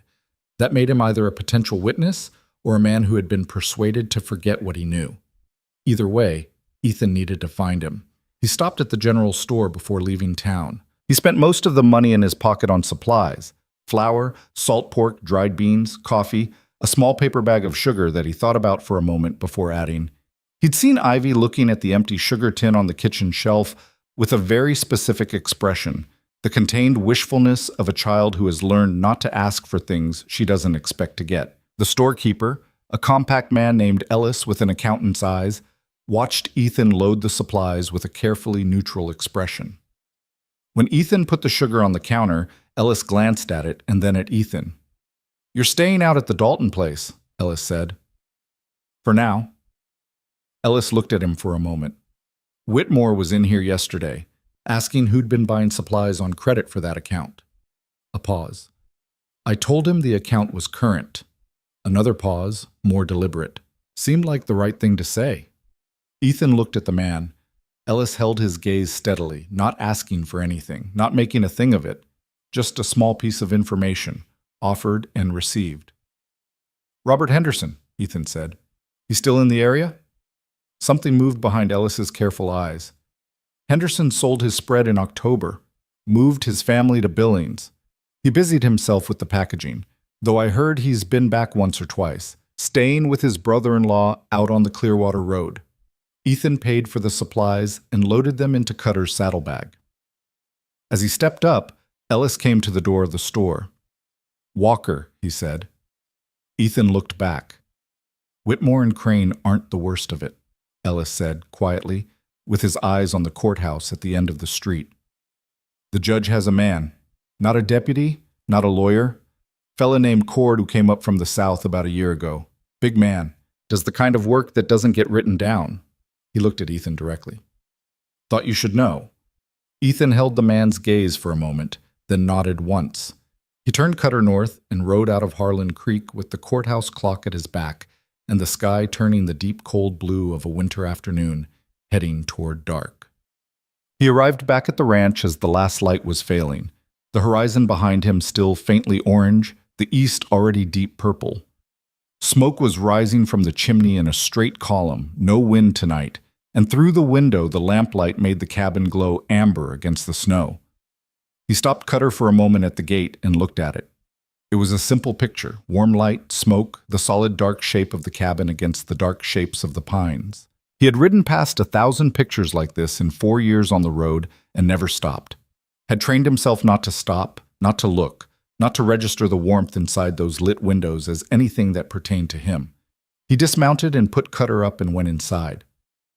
Mara was at the stove. The children were at the table, Lena with a book she was reading to Daniel while he ate, Ivy demonstrating something to Caleb with 2 spoons, Noah doing sums on a piece of paper with the aggressive concentration of a boy who found arithmetic personally offensive.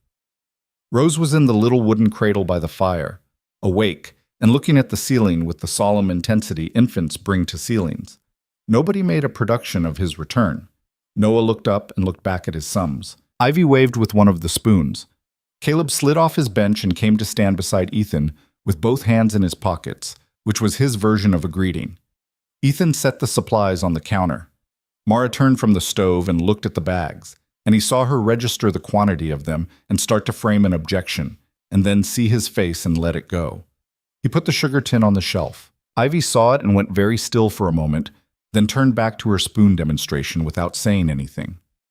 But she was smiling to herself, the small private smile of a child whose wish arrived unexpectedly, and Ethan looked away from it quickly because there was something in it he wasn't ready for. After supper, when the younger children were in the loft and Lena had taken the baby up, and Noah was banking the fire with the self-appointed authority of the oldest boy in the room, Ethan sat down across from Mara at the table and told her about Tom Briggs. She listened without interrupting, her hands flat on the table, her face still. "He'll give a written statement," Ethan said. "What he saw on the ridge, the dates, the descriptions, it corroborates Thomas's records." "It's not enough," Mara said. "Not defeatist, analytical." "No, I need Henderson." She was quiet a moment. "Robert Henderson was Thomas's closest friend," she said. "They came out here the same year, 2 seasons apart.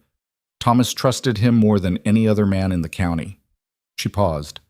"When Thomas died, Robert came to the funeral. He couldn't look at me, couldn't meet my eyes." She traced a line in the table grain with one finger. "I thought it was grief. Now I wonder." "But he knew Thomas was going to Helena," Ethan said. "Thomas wrote that he'd asked Henderson to ride with him. Henderson was going to give his answer on Wednesday." "And Thomas died on Wednesday," Mara said very quietly. "If Henderson agreed to go, and then Thomas died, or if Whitmore reached him before Thomas did." Ethan stopped. "Either way, Henderson is carrying something. Whether it's guilt or fear or both, he's carrying it. Do you think he'll talk to you?" "I think a man who won't meet a widow's eyes at her husband's funeral hasn't made his peace with what he did." He paused. "I'm going to find out." Mara looked at him across the table. The lamplight was soft between them, the fire low and warm, the cabin quiet except for the small sounds of a sleeping household. She had the particular kind of beauty that Ethan hadn't let himself notice directly until now. Not the decorative kind, but the kind built by character and weather and the demands of a life lived without shortcuts. A beauty that had nothing to do with being looked at and everything to do with the person inside it. He looked away from that thought before it could go further. "There's something else," he said. "In town. A man named Cord. Whitmore and Crane aren't Harlan's only tools. Cord is the one he uses when the legal methods aren't moving fast enough." Mara's expression didn't change much, but her hands pressed flatter against the table. "I've heard the name," she said. "He came up from the south about a year ago. Nobody knows his history." Ethan paused. "He was in the county when Thomas died." The fire popped and settled, and outside the wind had come up, pressing against the walls of the cabin with the familiar low moan of winter in the pines. "Ethan," Mara said, and it was the first time she'd used his name, and something about the way it came out, plain and direct, the way she said everything, made him look at her directly. "How much danger are you in, being here, helping us? Tell me the truth." He thought about Ellis at the store doorway. He thought about Crane's backward look in the yard. He thought about a man who did work that didn't get written down. "Some?" he said. "How much is some?" "Enough to be careful about." He held her gaze. "But not enough to make me leave." She looked at him for a long moment with that clear, weighing look that saw more than he was comfortable with. Then she nodded once, slowly, the nod of a woman who has made a decision and won't second-guess it tonight. "I'll get the tin," she said. "The ledgers.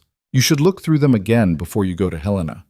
If you're going to carry Thomas's evidence to the marshal, you need to know every word of it." She got up and put her coat on and went to the barn. He sat at the table and listened to the wind against the walls. Caleb appeared at the top of the rope ladder in his nightshirt, looking down. "You're back," he said, with the absolute simplicity of a child who had been waiting and was now relieved. "I said I would be." Caleb considered this. Some people say that and then they don't come back. Ethan looked up at him. "I know." "But you did." "Yes." Caleb regarded him with those creekwater eyes for a moment longer. Then he climbed back up the ladder and disappeared into the loft, apparently satisfied. Ethan sat in the lamplight with the fire going low and warm beside him and the wind working at the walls outside, and thought about the things he'd said today that he hadn't planned to say, enough to be careful about, but not enough to make me leave. The truth of it surprised him, not that he'd said it, but that he'd meant it without reservation, cleanly and simply, the way you know a thing when you stop arguing with yourself about it. The door opened and Mara came back in with the tin box, her cheeks flushed from the cold, snow in her hair. She set it on the table between them and sat down, and they opened it together, spreading Thomas Dalton's careful records under the lamp. Two people bent over a dead man's evidence in the warm quiet of a winter night while the children slept above them and the fire kept the cold at bay. Outside, the stars came out over Montana in their thousands, blazing and indifferent and very far away, and the pine ridge where the old-growth timber stood dark and enormous and waiting held its silence against whatever was coming. He found Tom Briggs the next morning at the same end of the same bar, but this time Briggs was sober and sitting straight, a folded piece of paper on the table in front of him, like an object he'd been arguing with all night and had finally beaten into submission. He looked up when Ethan came in. His eyes were red-rimmed but clear. "Sat up until 2, writing it," Briggs said. "Tore up 4 versions." He pushed the paper across the table. "That's what I can swear to. Every word of it's true." Ethan unfolded it and read it carefully. Briggs had written in a laborer's hand, large, uneven letters, words occasionally crossed out and corrected, but the content was precise. 3 separate dates, detailed descriptions of the crew, the equipment, the volume of timber, a specific notation about the wagon markings he'd recognized, H.C. Timber Co., painted on the sideboard which stood for Harlan Creek Timber Company, a company whose ownership, Ethan was fairly certain, would trace back to the judge through 2 or 3 intermediate names designed to obscure the connection. Briggs had also written in careful, separate sentences at the bottom. "I gave a written account of one of these observations to Thomas Dalton in the 3rd week of July. Thomas told me he was collecting evidence of illegal cutting to present to federal authorities." Approximately 2 weeks later, Thomas Dalton was dead. Ethan folded the paper and put it inside his coat. "This needs to be notarized," he said. "Witnessed and stamped. There a notary in town who isn't on Harlan's payroll?" Briggs thought about it. "Doc Aldridge," he said. "He's a notary by commission.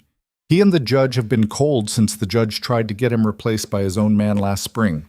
A pause. "He's not a fighter, but he's honest. Where's his office?" "End of the main street, north side, above the feed merchant." Ethan stood.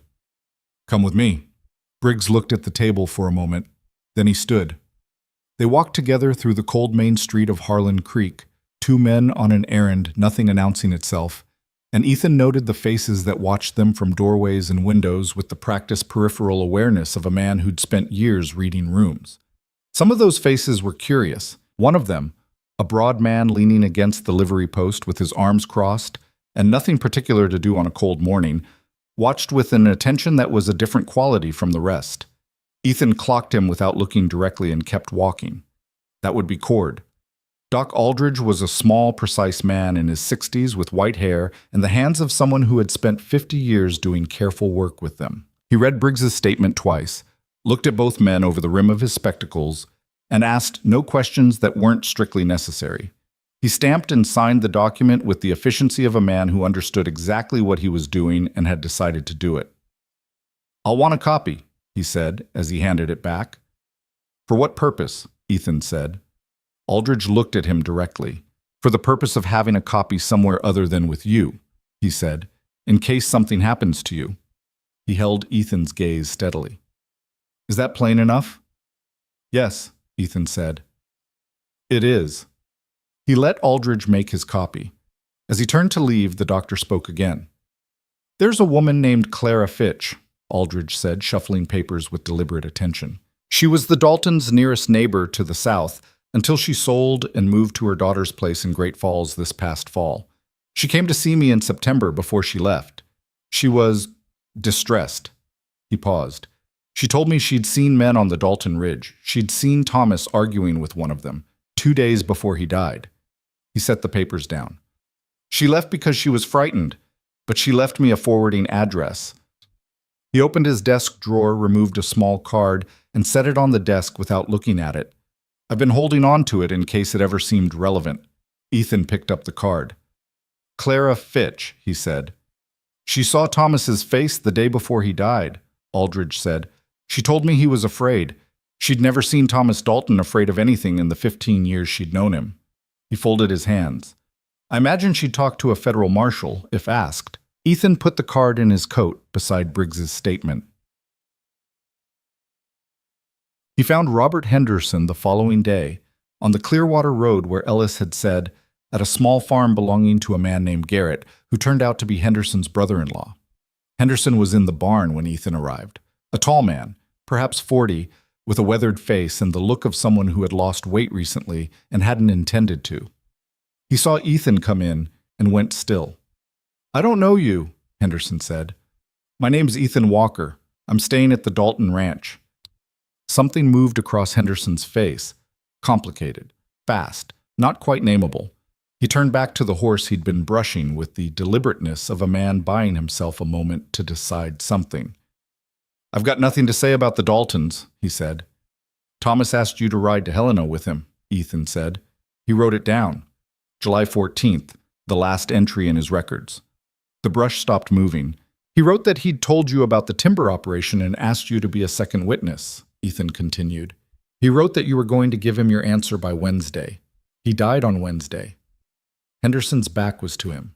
His hand, still holding the brush, was pressed flat against the horse's flank without moving. I told him yes, Henderson said very quietly.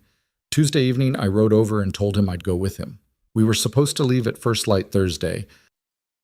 He stopped. Wednesday morning, I got a visitor, 2 men. They knew about the plan. They knew about Thomas's records, the ledgers, all of it. They told me... He stopped again. They told me what would happen to my family if I rode to Helena. The barn was very quiet. Did you believe them? Ethan said. One of them was Cord. Henderson turned around. His face was a map of something that had been eating at him for months. Yes, I believed them. And then Thomas died. Yes. The word came out stripped bare. And then Thomas died, and I sold my land and moved my family out, and I have been... He stopped, looked at the floor. I have been living with that. Ethan looked at him for a long moment. A man carrying a weight that had been getting heavier since August, that had been in the room with him every morning when he woke up. A man who had chosen his family's safety over his friend's life, and would never be entirely sure he'd made the right call because that particular doubt didn't resolve. It just became part of you. I'm not here to judge what you did, Ethan said. You had a family to protect and a credible threat against them. That's not a simple situation. Henderson looked at him with the eyes of a man who had been preparing for condemnation and received something else. I need you to tell me what you saw on the ridge, Ethan said, and I need you to put it in writing. A sworn affidavit, notarized, addressed to the federal marshal in Helena. He paused. Not to the county, not to Harlan's courthouse, directly to Helena. They'll know, Henderson said. If I give a statement... You're already off your land, Ethan said. Your family is already in Billings. Whitmore can't take what you've already given up.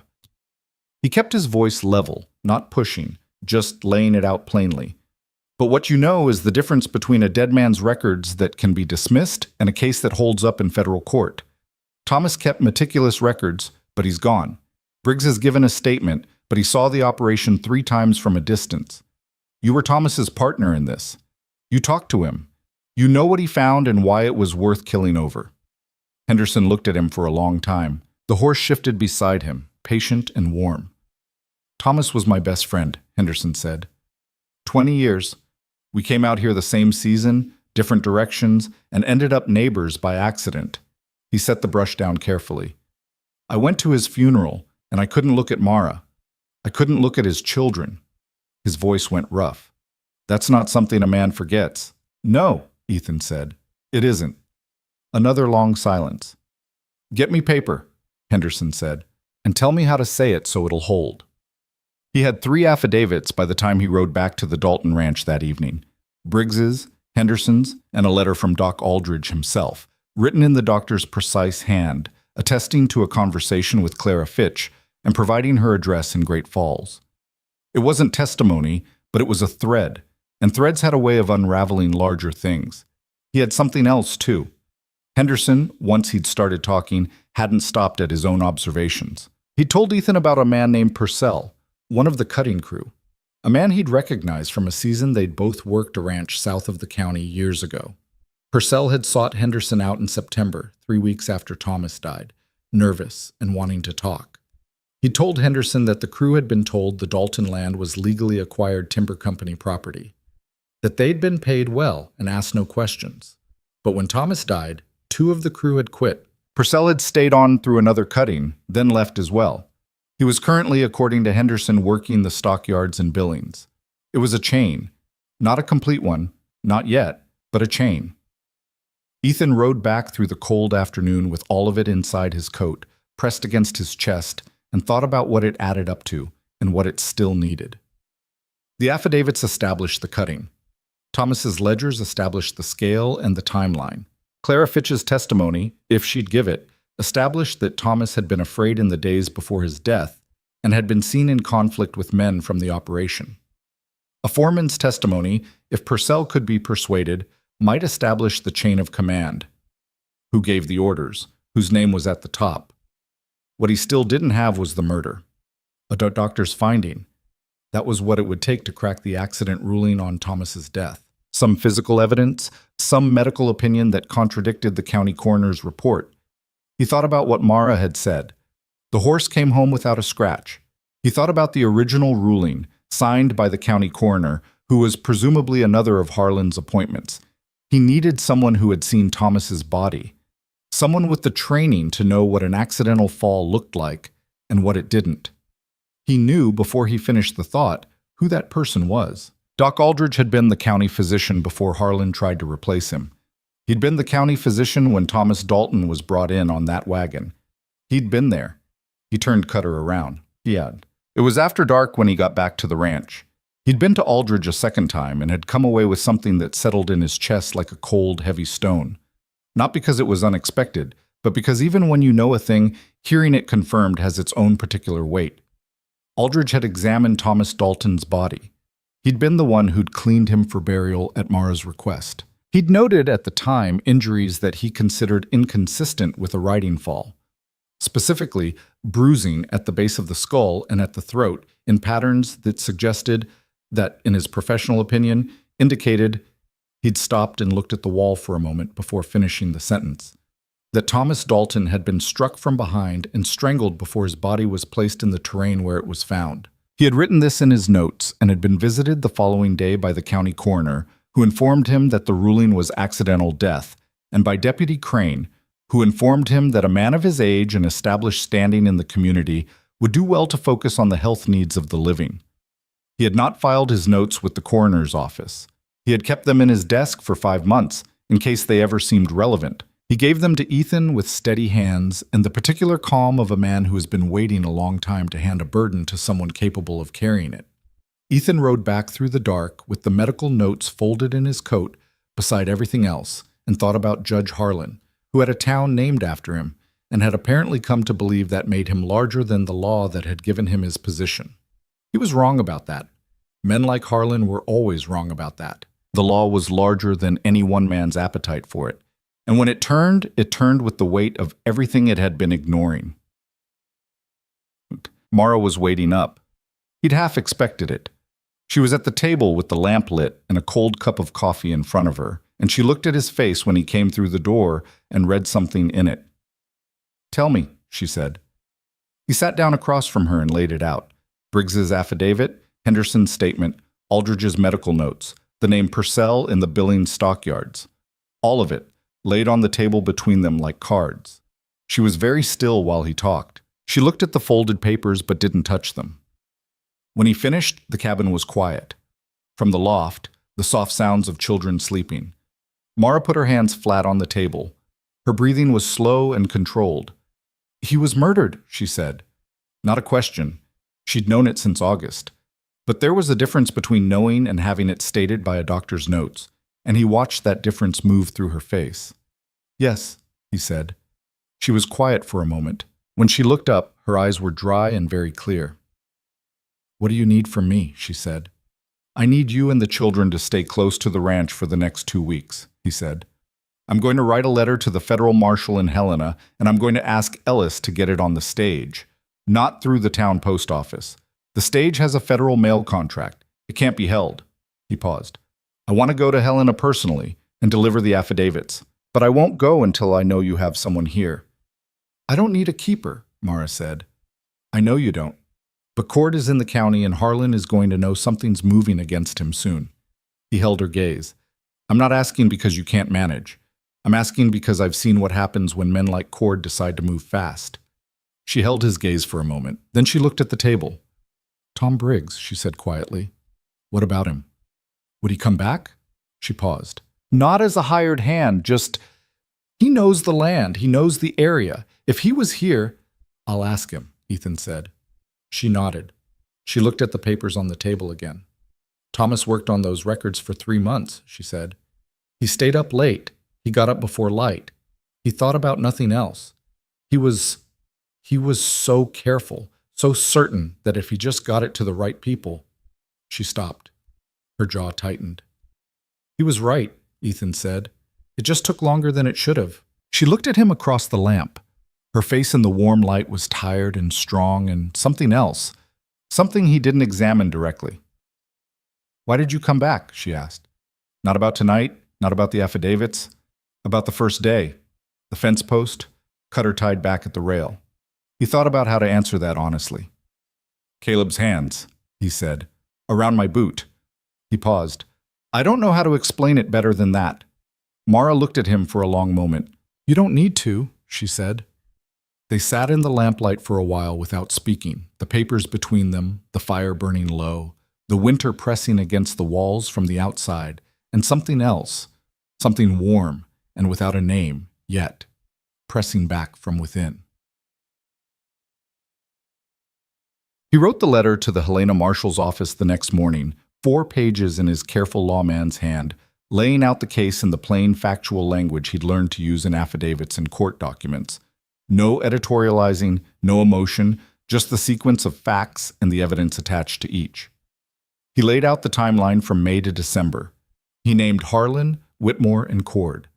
He attached a summary of each affidavit and Aldridge's medical findings. He requested urgent federal jurisdiction on the grounds that county-level justice had been systematically compromised. He sealed it with wax from a candle and wrote it to Ellis at the general store. Ellis took it without a word and put it in his coat pocket with a small, deliberate nod. "Stage comes through Thursday," Ellis said. "Federal mail contract," Ethan said. "Federal mail contract," Ellis confirmed. "Untouchable." Ethan rode back to the ranch. 2 days passed. He got Tom Briggs back to the property. The man had needed only one conversation to agree, and arrived on Friday with his tools and a quietness about him that was different from the hollow silence he'd had in the saloon. This was the quiet of a man who had done something he'd been avoiding, and found it less destructive than the avoidance. Mara took him back without ceremony or commentary. She put him in the bunkhouse, handed him a list of work, and left him to it. Briggs worked through the list with the focused application of someone paying a debt. The days had a rhythm: work in the morning, the children's lessons in the afternoon, evenings that stretched long and quiet around the fire. Ethan had fallen into the rhythm without noticing it happen, the way water finds the shape of the container it's in. He split wood and checked fences and helped Noah with the arithmetic that was defeating him. He carried Rose around the cabin in the evenings when she was fussy, because he'd discovered he was good at it in a way he didn't examine, moving through the small space with the baby against his shoulder while the others settled around the fire. Lena watched him do this one evening from the loft ladder, her face thoughtful. "She likes you," Lena said. "She likes moving," he said. "She didn't settle for Papa like that." Lena paused. He loved her. He was just big. She found him alarming. She watched Rose's small fist open and close against Ethan's collar. "You're good with her."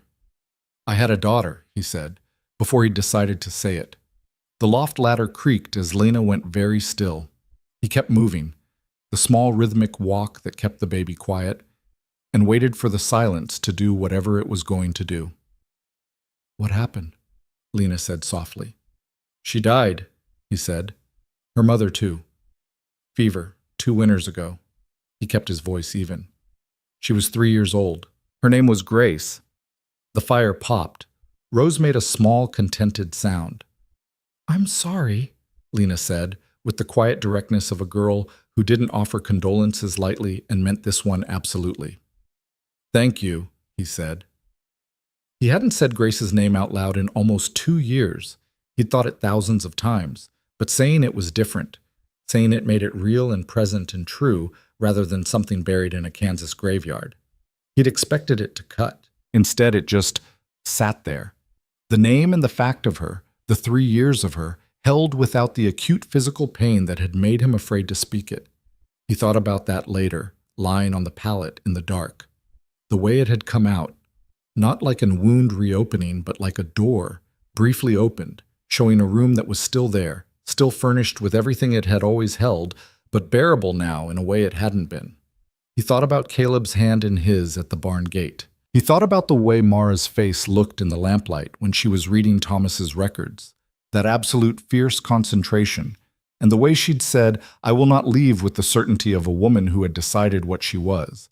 And that was the last category of thought he put firmly away and went to sleep. The trouble came on the 11th day.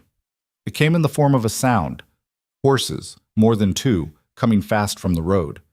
Not the deliberate pace of Whitmore's visit. This was different, and Ethan was on his feet and at the door with his hand on the frame before the sound fully resolved. 4 horses. 4 riders, coming into the yard at a pace that was just short of a gallop, pulling up hard at the gate in a way that sent snow flying and was designed to be seen from the house. Crane was there. Whitmore was there. The other 2 were men Ethan didn't know. Broad, working men, not lawyers. And in front of all of them, sitting a big bay horse with his arms easy at his sides as though he had all the time in the world, was a man Ethan recognized from Ellis's description without needing an introduction. Cord was perhaps 35, built in the shoulders like a man who had done hard physical labor his whole life and had used the results deliberately. His face was unremarkable until you looked at the eyes, which were the color of old iron and had the same absence of warmth. He sat the horse the way men sit horses when riding is as natural as standing, and he looked at the cabin door, at Ethan in the frame, with the steady, evaluating patience of a man who has found what he was looking for and is deciding how to proceed.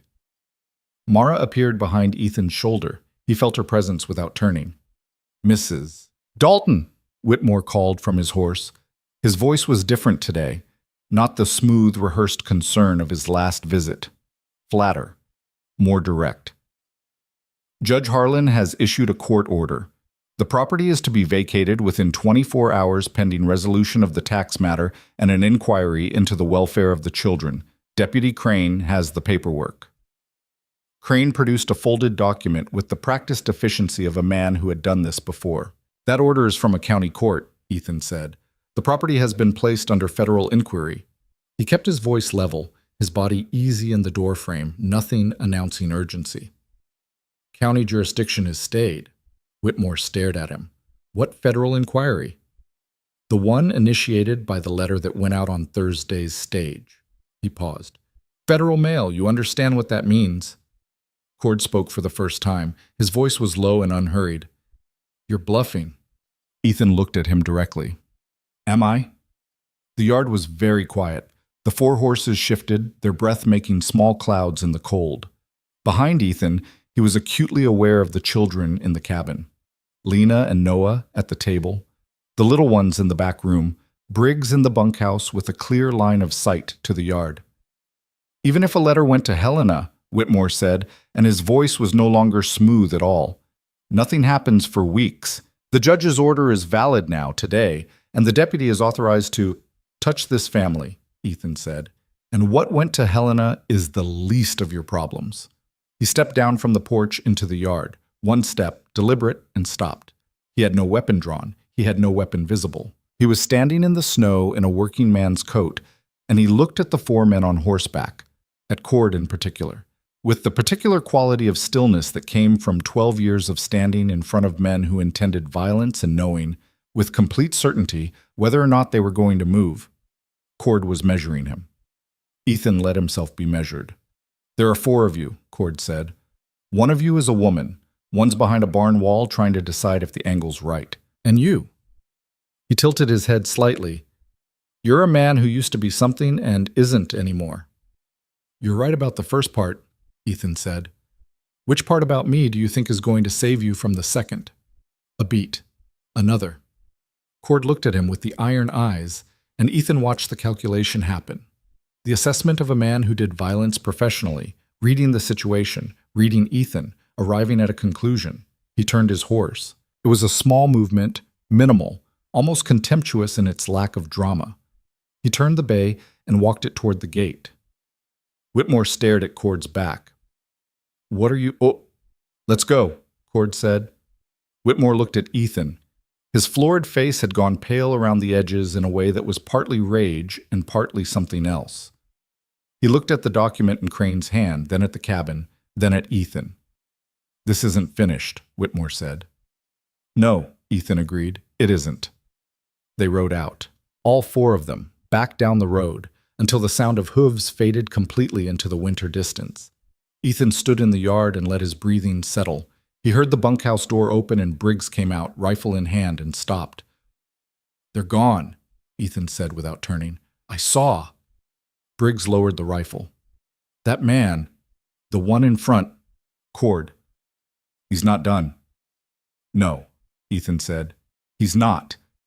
He turned back to the cabin. Mara was still in the doorway. The children were arranged behind her in a cluster. Lena with her arm around Ivy, Noah with Daniel's shoulder in his grip, Caleb in front of all of them with his fists closed.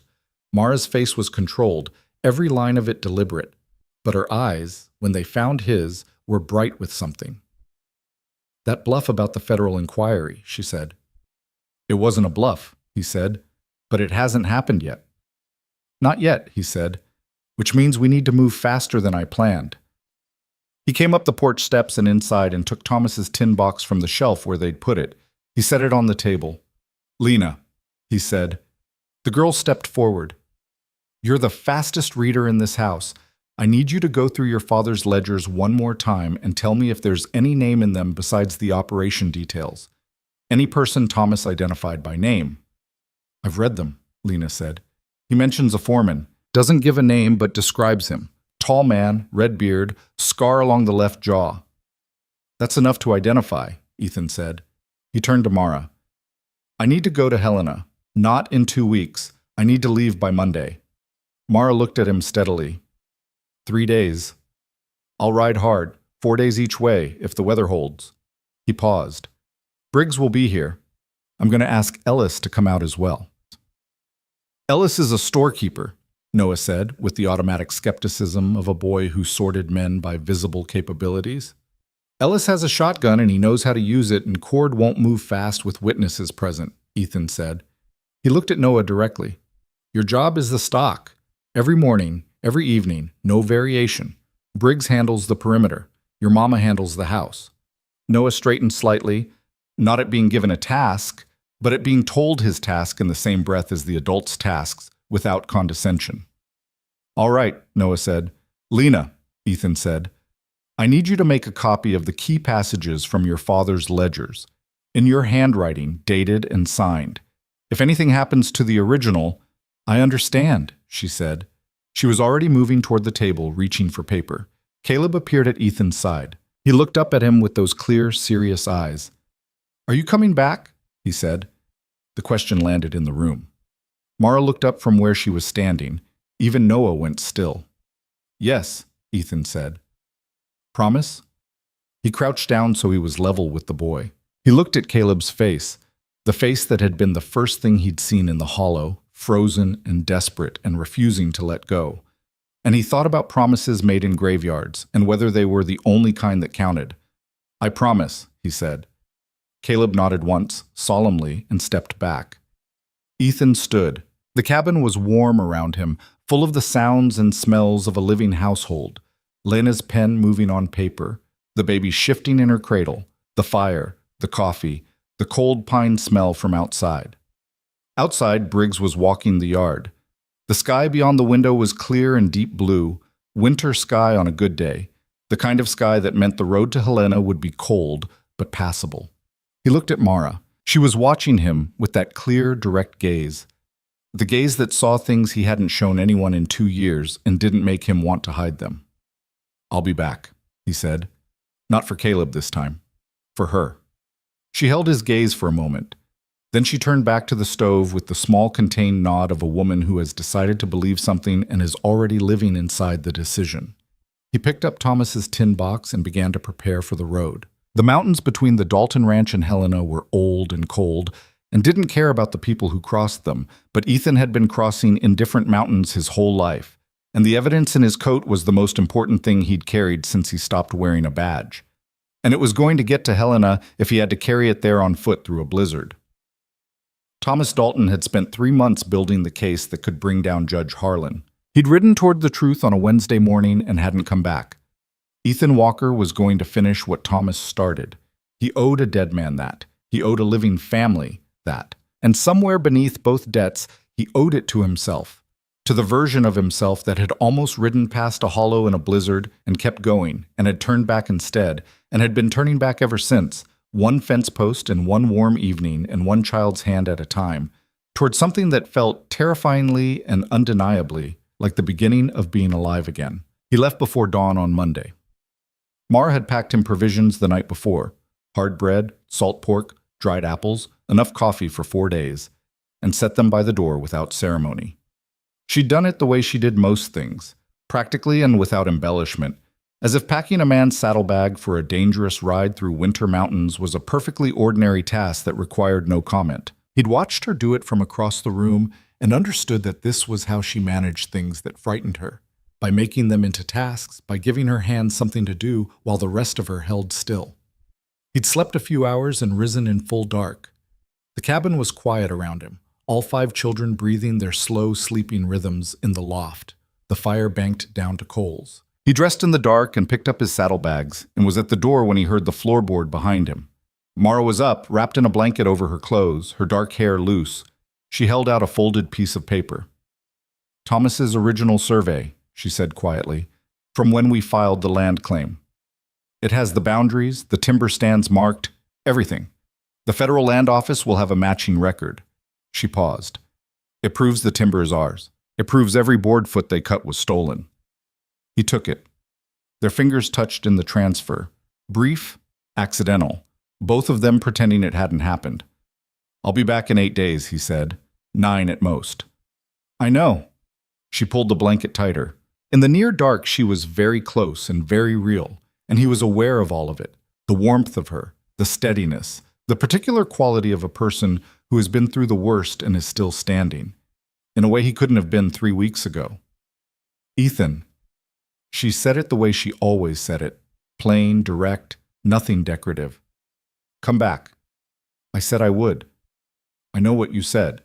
She held his gaze. "I'm asking you to mean it." He looked at her in the dark of the cabin, the banked fire glowing behind her, the sleeping household around them. He thought about all the versions of himself he'd been in the last 2 years. The man riding north with nowhere to go, the man shoveling the gravel of his own heart, the man who had nearly ridden past a hollow in a blizzard and kept going. And he thought about how all of those versions had led here, to this doorway, to this woman asking him for the only kind of promise that matters. Not the words, but the intent inside them. "I mean it," he said. She nodded once. She didn't touch him, and he didn't touch her. And both of them understood that this was the right distance for now, for this moment, before everything had been settled and decided. He went out the door into the pre-dawn cold and untied Cutter from the post and rode north. Behind him, through the cabin window, the faint glow of the lamp she lit stayed visible for a long time. The road to Helena was 4 days of hard riding through country that January had locked down into something austere and absolute. The mountains didn't soften for winter. They became more themselves, stripped of everything peripheral, all granite and ice and the skeletal black lines of lodgepole pine against white sky. Ethan rode with Thomas's tin box inside his coat and Aldridge's medical notes folded against his chest and the affidavits in the saddlebag wrapped in oilcloth, and he kept Cutter moving at a pace that respected the terrain without wasting it. He camped 2 nights in the open, cold camps with small fires that he kept low, and 1 night at a roadhouse outside a settlement called Milford, where the proprietor asked no questions and the coffee was hot and real. He thought about the Dalton Ranch both nights in camp, the way he'd learned not to think about things he cared about. Directly. Without trying to manage it, letting the thinking go where it went. He thought about Caleb's face when he'd promised to come back. The absolute solemnity of it, the child weighing the promise and deciding it was good. He thought about what it meant to be the kind of person a 5-year-old decided to believe in, and what it cost not to be. He thought about Mara saying, "I'm asking you to mean it," in the near dark, and the way it had landed in him, not like a demand but like an acknowledgement. She was naming something they both knew was real and asking him not to run from the naming of it. He thought about Grace, about the 3 years of her, the specific weight of her against his shoulder, the sound of her voice saying "Papa" in the particular way she said it, with the middle of the word going up slightly. He thought about her and it hurt, and he let it hurt, and it didn't destroy him, which was new. On the 4th morning, he rode into Helena. The federal marshal's office occupied the 2nd floor of a brick building on the main street, up a flight of stairs that announced official business at the top with a frosted glass door. The marshal himself, a man named Garrison, compact and gray-haired, with the economical manner of someone who spent his days separating significant information from insignificant, received Ethan without an appointment at 10 in the morning, looked at his credentials, and listened. He listened for 40 minutes without interrupting. He read the affidavits, read Aldridge's medical notes, looked at Thomas's ledgers, examined the land survey. He asked 4 questions, all of them precise, none of them rhetorical. "How long has Harlan held the county judgeship?" he said. 11 years, Ethan said, appointed under the previous territorial governor. Never challenged. This court, you have no documentation on him specifically, no affidavit. No, he's the kind of man who doesn't leave documentation. Garrison tapped the medical notes. Aldridge will testify to this in a formal proceeding? He gave me those notes with both hands. He's been holding them since August. A pause. You said the widow has written 3 times. 3 letters, none answered. Garrison looked at him. I received no letters from Amara Dalton. No, Ethan said. I didn't think you had. Garrison was quiet for a moment, looking at the papers on his desk. He had the stillness of a man doing rapid internal calculation, and when he looked up, his expression had resolved into something definitive. I'm going to need a week to prepare properly, Garrison said. I want 2 deputies, and I'll want to contact the Territorial Attorney General's office before I walk into Harlan's courthouse. I'm not giving him advance warning, and I'm not giving him grounds for procedural dismissal. He looked at Ethan steadily. Is the family safe for a week? Briggs is there. A storekeeper named Ellis comes out daily. The judge knows something is moving against him, but he doesn't know what we have yet. Ethan paused. A week is the edge of safe. Then we'll be there in a week. Garrison stood and extended his hand. You've done solid work with this. Clean chain of evidence, credible witnesses, medical corroboration. He paused. Harlan is going to argue everything he can think of. He can argue all he wants, Ethan said. Thomas Dalton was careful. He didn't stay in Helena. He turned Cutter around the following morning and rode back the way he'd come, harder now. The urgency in him that had been banked down during the outward journey, now running hot and close. He made it back in 3.5 days, pushing through the last stretch in cold that turned his breath to ice on his collar, and arrived at the Dalton Ranch on a Friday afternoon to find the yard quiet and Briggs stacking wood outside the barn. Briggs looked up and read his face and nodded once. Quiet here, Briggs said. They sent one man past on the road 3 days ago. Slow. Looking. He paused. I let him see me. Good. Ellis has been here every afternoon. Noah's been decent with the stock. The family? All well? Briggs paused. Mara's been keeping the children's lessons going like normal. She's a steady woman. Yes, Ethan said. She is. He put Cutter up and went inside. The cabin was warm and bright and smelled of bread. Ivy and Daniel were at the table with their lesson books. Lena was by the fire with the baby. Noah was somewhere outside. He could hear him in the yard. And Caleb was off the bench and across the room before Ethan fully cleared the doorway, wrapping both arms around Ethan's leg with a force that was nearly sufficient to take his balance. He put his hand on the boy's back. You came back, Caleb said into his coat. I said I would. I know. He pressed his face against Ethan's leg for a moment longer, then pulled back and looked up with those creek-water eyes. Did you fix it? Started to. Caleb considered this with characteristic seriousness. How long does finishing take? About a week. That's a long time. Some things take a long time, Ethan said. Doesn't mean they don't get done. Caleb absorbed this and returned to his bench, apparently satisfied with the philosophical flexibility of a child who has decided the answer is adequate. Mara came in from the back room. She stopped when she saw him. Something moved through her face, fast, complex, immediately controlled, and then she was across the room with her hands on his arms, checking him the way you check a person for damage when they've been out in dangerous country, and the touch was so plainly practical and so plainly also something else that they both held very still for a moment. She dropped her hands, stepped back. You look frozen. Had worse. Sit down. There's soup.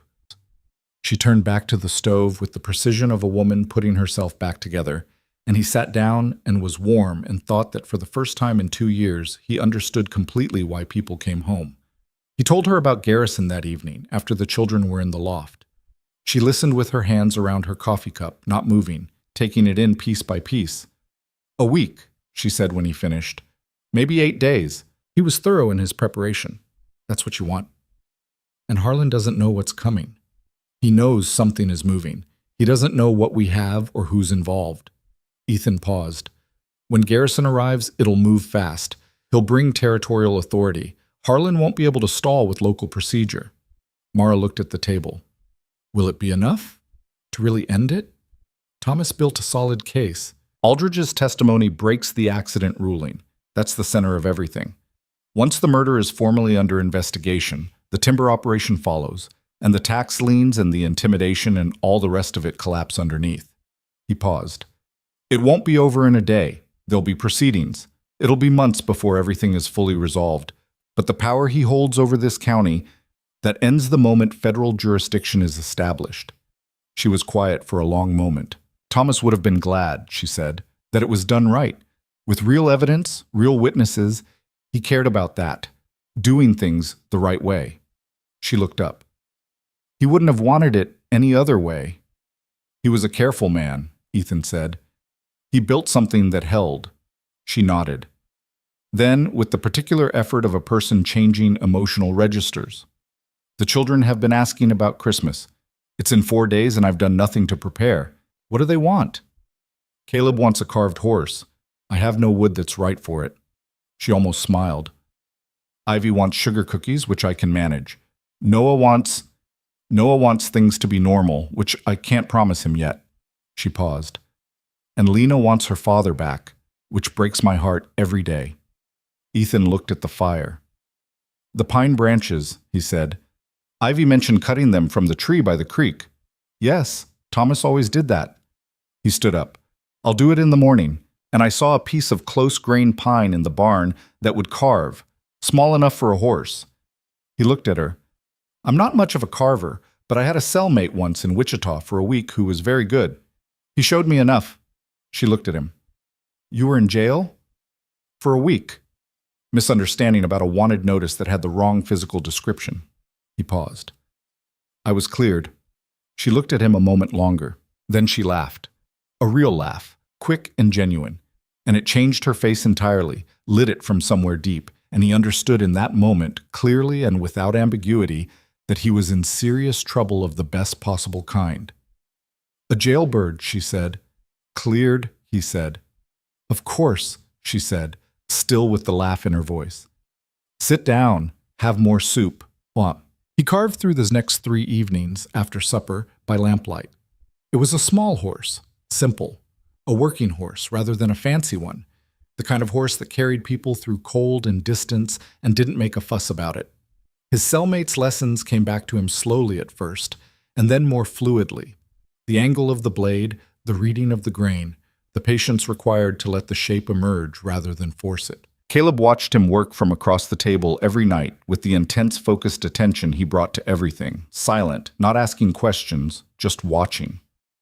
"Don't you want to know what it is?" Ethan asked on the second night. "I know what it is," Caleb said. "You do."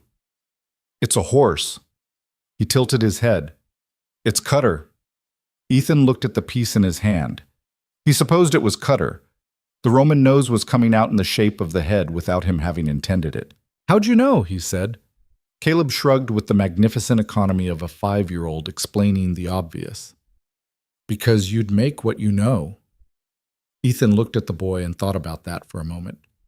"You're pretty sharp," he said. Caleb accepted this without false modesty. "Mama says I notice things." He finished the horse on Christmas Eve and put it away. He cut the pine branches in the morning, as he'd said, a cold walk through the snow to the big tree by the creek, and carried them back and stood them in the tin bucket Mara indicated, and the cabin filled with the smell of live pine, sharp and cold and green. And something in all the children's faces shifted when it hit them, a memory of other years, other Christmases, their father alive and the world intact. Lena went very still for a moment, breathing it in. Then she looked at Ethan with clear eyes and said very quietly, "Thank you." He nodded and went back outside to the woodpile before anyone could see his face. Christmas passed with the particular bittersweet quality of holidays in households that have lost someone. The happiness real, the absence also real, both things true at the same time. Mara made the sugar cookies, and the children were happy in the immediate physical way of children with sugar and small gifts and no school. Ethan gave Caleb the carved horse after breakfast, set it on the table in front of him without ceremony. Caleb picked it up and turned it in his hands and looked at it for a long time without saying anything. Then he looked up at Ethan. "This is the best thing I have," he said. Ethan looked away. "It's just a carving." "No, it isn't," Caleb said with complete certainty, and put the horse in his shirt pocket against his chest. Mara gave Ethan a pair of gloves she had made. He hadn't known she was making them, hadn't seen the work, and she put them on the table in front of him after breakfast with the same lack of ceremony he'd used with Caleb. They were good gloves, leather outside and lined with wool, made to last. He picked them up. He looked at the work in them, the stitching, the care, the fact that they were exactly his size. "You measured my hands," he said. "I measured your old gloves," she said, "while you were cutting wood." He looked at her. She held his gaze with that direct, unbothered look, not making it more than it was, not pretending it was less. He put the gloves on. "They fit," he said. "I know," she said, and turned back to the stove. Garrison arrived on a Wednesday, 8 days after Ethan's return from Helena, and he brought with him 2 federal deputies, a territorial prosecutor named Vance, who had the lean, hungry look of a man who had been waiting for a case like this, and a document signed by the territorial governor suspending Judge Harlan's judicial authority pending federal investigation. They rode into Harlan Creek at 9 in the morning and went directly to the courthouse. Ethan rode with them. He'd ridden to the ranch first thing that morning to collect the original tin box, Thomas's ledgers, Aldridge's notes, the survey, and to tell Mara what was happening. She'd listened and then done a characteristic thing. She'd taken her coat from the peg. "I'm coming," she said. "Mara, he killed my husband," she said very clearly. "I have the right to be in that room." He looked at her for a moment. Then he looked at Lena, who was already moving toward the baby's cradle. "We'll be fine," Lena said, with the absolute composure that had gotten the family through a Montana winter alone. "Go." They rode into Harlan Creek side by side, Ethan and Mara, and Ethan thought about how he'd ridden into this town the first time on a gray Thursday morning trying to look like nothing, and now he was riding in beside the widow and carrying a dead man's case toward its conclusion. The main street was cold and quiet. Ellis was at the door of his store as they passed and gave Ethan a single nod. Doc Aldridge was on the boardwalk outside his office, already coated and hatted, apparently having been told to expect this. The courthouse was lit and staffed. Whitmore was there when they came in, and the look on his face when he saw the federal credentials and the governor's document and Ethan and Mara behind them was the look of a man watching the floor he has been standing on begin to give way. Crane was there. He looked at Ethan and made a small, complicated calculation and stepped aside. Harlan himself was in his office. Garrison had sent one of his deputies ahead to make sure he stayed there. Ethan had built a picture of Judge Harlan in his mind over the preceding weeks, a composite assembled from Whitmore's manner and the courthouse building's statement of itself, and the 11 years of unchallenged authority and the price that had been paid to maintain it. He'd expected something large and imposing, something that looked like what it had done. The man behind the desk was perhaps 60, thin, with a scholar's stoop and a careful, intelligent face that had organized itself into an expression of dignified affront. He looked at Garrison's credentials and the governor's document with the controlled attention of a man who has spent decades reading legal language, and he didn't show anything for a long moment. Then his eyes went past Garrison to Mara. She was standing straight in the doorway of his office, her coat still on, her dark hair pulled back, her face absolutely composed. She was looking at him with the clear, steady eyes of a woman who had been waiting 5 months for this moment and had spent every one of those months getting ready for it. Whatever Harlan saw in her face, or in what stood behind her, the weight of everything that had been built against him, made something shift in his, something small and irreversible. "Judge Harlan," Garrison said, "I have a federal warrant for your arrest and a suspension of your judicial authority signed by the territorial governor. I need you to come with me." "On what charges?" Harlan said. His voice was steady. "Conspiracy to commit fraud, obstruction of federal process, illegal appropriation of private property resources." Garrison paused. "And complicity in the murder of Thomas Dalton." The room was very quiet. "I'd like to speak with an attorney," Harlan said. "Of course," Garrison said. "You'll have that opportunity." Harlan stood. He buttoned his coat with precise, unhurried movements, the gestures of a man maintaining a form of dignity because it is the only thing left to maintain. He did not look at Mara again as they took him out. Whitmore was arrested in the hallway. His dignity was less intact than Harlan's. He tried to argue, and then tried to deny, and then went pale and silent in the way of men who have never seriously believed they would be held accountable for anything. Crane was not arrested. Garrison had spoken with him privately for 20 minutes beforehand, and whatever passed between them left Crane looking like a man who had been offered a door out of a burning building and had the wit to take it. He had, it turned out, kept his own records. A careful man for a reason, as it happened.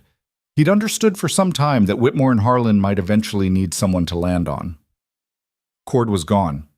His room at the boarding house was empty, his horse gone from the livery. He had apparently left sometime the previous night, which meant he'd known or suspected something was coming. Garrison noted it and moved on. A man like Cord leaving the county was, in its own way, a kind of resolution. Ethan thought about it differently. He thought about it the way a former lawman thinks about a man who does work that doesn't get written down choosing to run rather than fight. It meant the thing behind him had stopped being worth the risk. It meant the power structure that had employed him had visibly collapsed. Men like Cord didn't stay in losing situations. It wasn't sentiment, it was arithmetic. The hearing that afternoon was brief and formal. A presentation of evidence before a federal magistrate who had ridden with Garrison from Helena, a preliminary review of charges, a bail determination that was resolved quickly, given the flight risk and the severity of the charges. Harlan sat at the defendant's table in his own courthouse with his hands folded and his face controlled and said very little. Tom Briggs was there. Robert Henderson had ridden down from the Clearwater Road. Doc Aldridge sat in the gallery with his medical notes on his knee, straight-backed and composed. Prosecutor Vance laid out the shape of the case in 40 clear, precise minutes, and Ethan watched the judge's face as the scope of it landed. Not just the timber operation, not just the tax manipulation, but the murder charge, the medical evidence, the chain from the men on the ridge to the foreman with the red beard and the scarred jaw to Whitmore to the judge's own office. And he saw the moment Harlan understood that Thomas Dalton's careful records had survived everything and arrived here intact. Mara sat beside Ethan through all of it. She was very still. When Aldridge read aloud the key passage from his medical notes, his professional opinion that Thomas Dalton's injuries were inconsistent with an accidental fall and consistent with homicidal violence, she put her hand flat on the table in front of her and pressed it down hard, and Ethan put his hand over hers without thinking, and she turned her hand and held on, and neither of them moved for the rest of the hearing. When it was over and the room was breaking apart into voices and movement, she didn't pull her hand away immediately. She sat very still for a moment. "He'll be tried," she said. "Yes." "And convicted." "If Vance is as good as he looks, yes, the case is solid." He paused. "Thomas built it solid." She nodded. Her hand was still in his. "And the land?" "The lien is void. It was fraudulently obtained. Garrison's office will file the paperwork. It might take 2-3 months to clear formally, but there won't be any more payments. The timber operation is seized and the property rights revert to you." He paused. "A man named Purcell in the Billings stockyards is going to be a material witness. He'll testify about the cutting operation in exchange for immunity. When he does, it closes the last gap in the evidence chain." "I don't know a Purcell," she said. "He knew your husband. He's the reason the case goes from very strong to airtight." She absorbed that. Outside in the hall, voices were loud and overlapping, the sounds of a town reckoning with something it had known and not known at the same time. Ethan had seen this before in other places, the particular noise of a community discovering that the thing it had been afraid of was over. It had a specific quality, that noise, relief wearing the mask of outrage. "People will talk," Mara said. "The town. They ignored us all winter. Now they'll have opinions." "Yes," he said. "They will. I don't know how I feel about that." "You don't have to feel any particular way about it." He looked at her. "They didn't help when it cost them something. That's a fact. What they do now is a separate fact. You don't have to make those facts mean the same thing." She looked at him. "When did you get wise?" "I've been wrong about most things for most of my life," he said. "Occasionally I happen on something true. I try to remember it." She almost smiled. She withdrew her hand slowly, not abruptly, and stood and put her coat back on. He stood beside her. Through the courthouse windows, the late afternoon light was coming in pale and gold, the particular light of a January day that has decided to be generous for once, and it lay across the floor of the room where a man had just been formally charged with her husband's murder, and it was cold and clean and indifferent to the human weight of the moment, and somehow exactly right. They walked out of the courthouse together into the main street of Harlan Creek, and the winter air hit them both like cold water after a long enclosed space, and she breathed it in with her eyes closed for a moment. "I need to get back to the children," she said. "I'll get the horses." She opened her eyes. She was looking down the street, past the feed merchant and the livery and the courthouse clock, past all of it, toward the road that went east and north to the ranch, to the ridge with the ponderosa pines standing in their quiet hundreds, to the cabin with the lamp in the window and the pine branches in the tin bucket, and 5 children who had been promised that the world would get better. "Ethan," she said. He stopped. She turned and looked at him with those clear, direct eyes, the eyes that had been measuring him since the first morning, running their calculations, deciding slowly and carefully and without flinching what they were looking at. "What you've done for us," she said. "I don't have the right words for it. I've been trying to find them for weeks." "You don't need to find them," he said. "No, I know I don't, but I want to." She looked at him steadily. "You came into a hollow in a blizzard and turned your horse around for a boy you'd never met, and then you stayed." She paused. "I spent a long time thinking about why you stayed, telling myself it was nothing more than an old lawman with nothing to do and a case that interested him. That's easier than—" She stopped. "Then what?" he said. She held his gaze. "Then believing someone chose us," she said. "That you saw us and chose us. After everything." She paused. "It's harder to believe that, because if it's true, it means things can start again," he said. "Yes." The wind moved down the street between them, cold and clean, carrying the smell of pine smoke from the chimneys, And they stood in it and looked at each other with the particular honesty of two people who have been pretending for weeks that they aren't standing in the middle of something that has already changed them. "The land will need work in the spring," she said finally. "Yes," he said. "The south pasture fence is still down." "I know." A small pause. "Are you going to help me fix it?" He looked at her, at this woman who had stood on a porch in a blizzard saying, "I will not leave," and meant it down to the bone, who had pressed her hand flat on a table in a federal hearing room while a doctor read evidence of her husband's murder and not made a sound, who had handed him gloves she'd measured in secret and looked at him afterward with those eyes and not looked away. "Yes," he said. "I'm going to help you fix it." She nodded once. The ghost of something moved through her face. Not quite a smile, but close and warmer than a smile.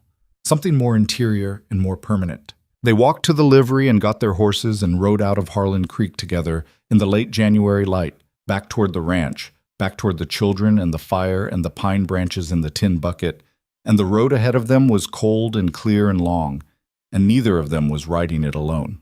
Behind them, the courthouse clock marked the hour with its reliable, indifferent accuracy, and the town that had been named for a man who had just been let out of his own building in federal custody went about the slow, necessary work of understanding what it had allowed and deciding what it was going to be instead. Ahead, the mountains stood in their old silence, and the light on the snow was the particular gold of a winter afternoon giving everything it had left. And the road was good, and there was still plenty of it. The children were still awake when they got home. All 5 of them, which told Ethan everything about how the day had felt from the inside of that cabin. The waiting, the not knowing, the particular strain of a household holding its breath. Lena had Rose on her hip and was standing at the window when they came through the door. And the relief on her face when she saw her mother was the unguarded kind. The kind a 13-year-old can't manage out of existence, no matter how composed she's trained herself to be. She crossed the room and put her free arm around Mara's neck and held on, and Mara held her back with one arm, her eyes closed, her face pressed into her daughter's hair. Nobody said anything for a moment.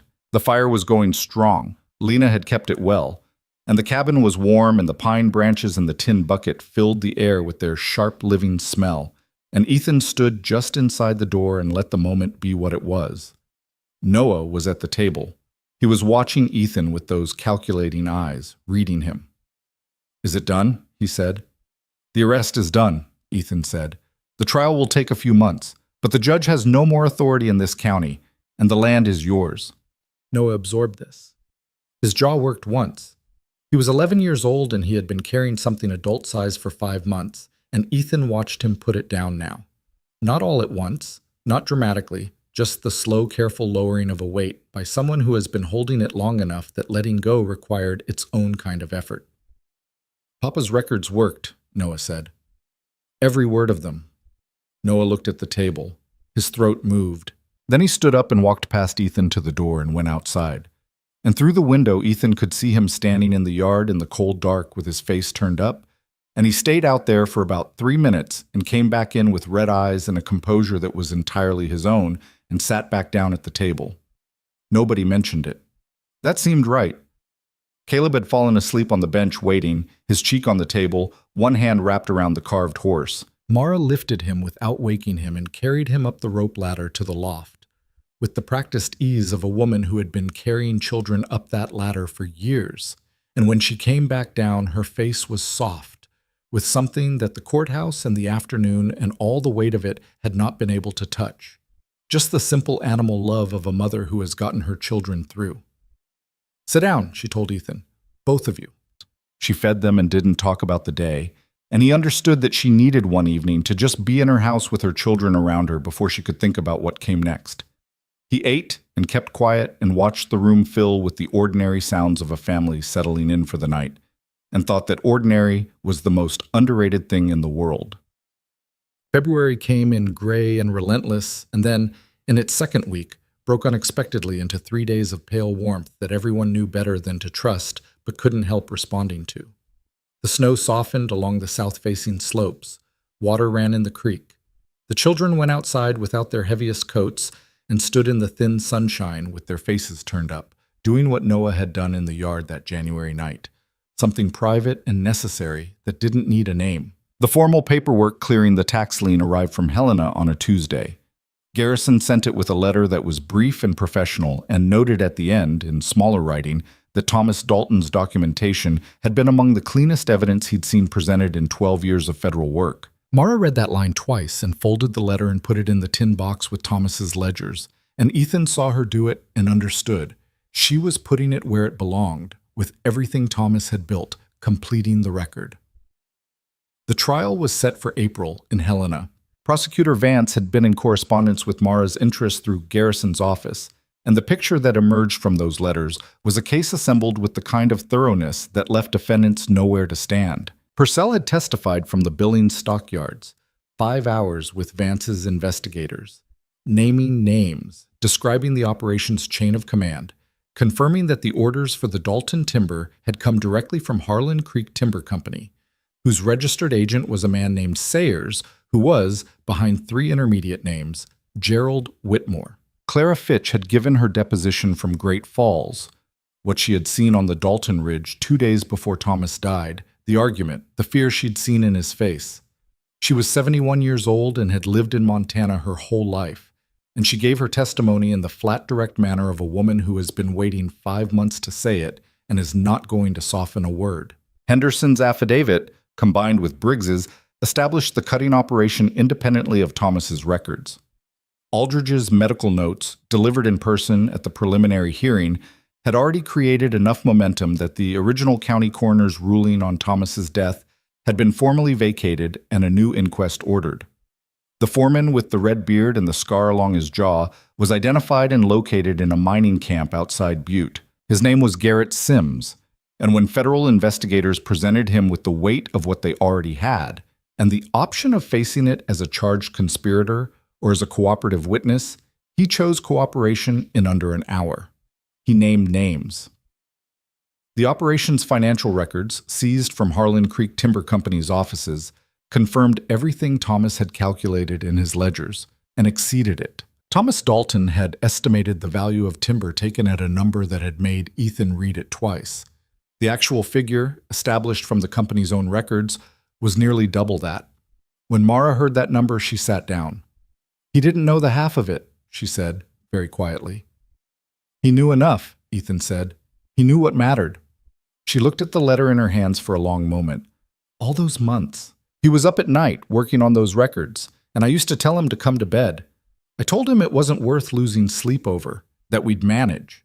She stopped. He'd just look at me and say, "It's not just about us, Mara." He kept saying that. "It's not just about us." He was right. I know he was. She set the letter down. I knew it then, too. I was afraid. I wanted him to stop because I could see where it was going. She looked at the table, and I was right about where it was going, and he was right that it mattered anyway. Ethan was quiet. "How do you hold both of those things?" she said. "I don't know," he said. "I think you just hold them, both at once. They don't resolve. They just become part of what happened." She looked at him. "Is that what you do? With your wife? With Grace?"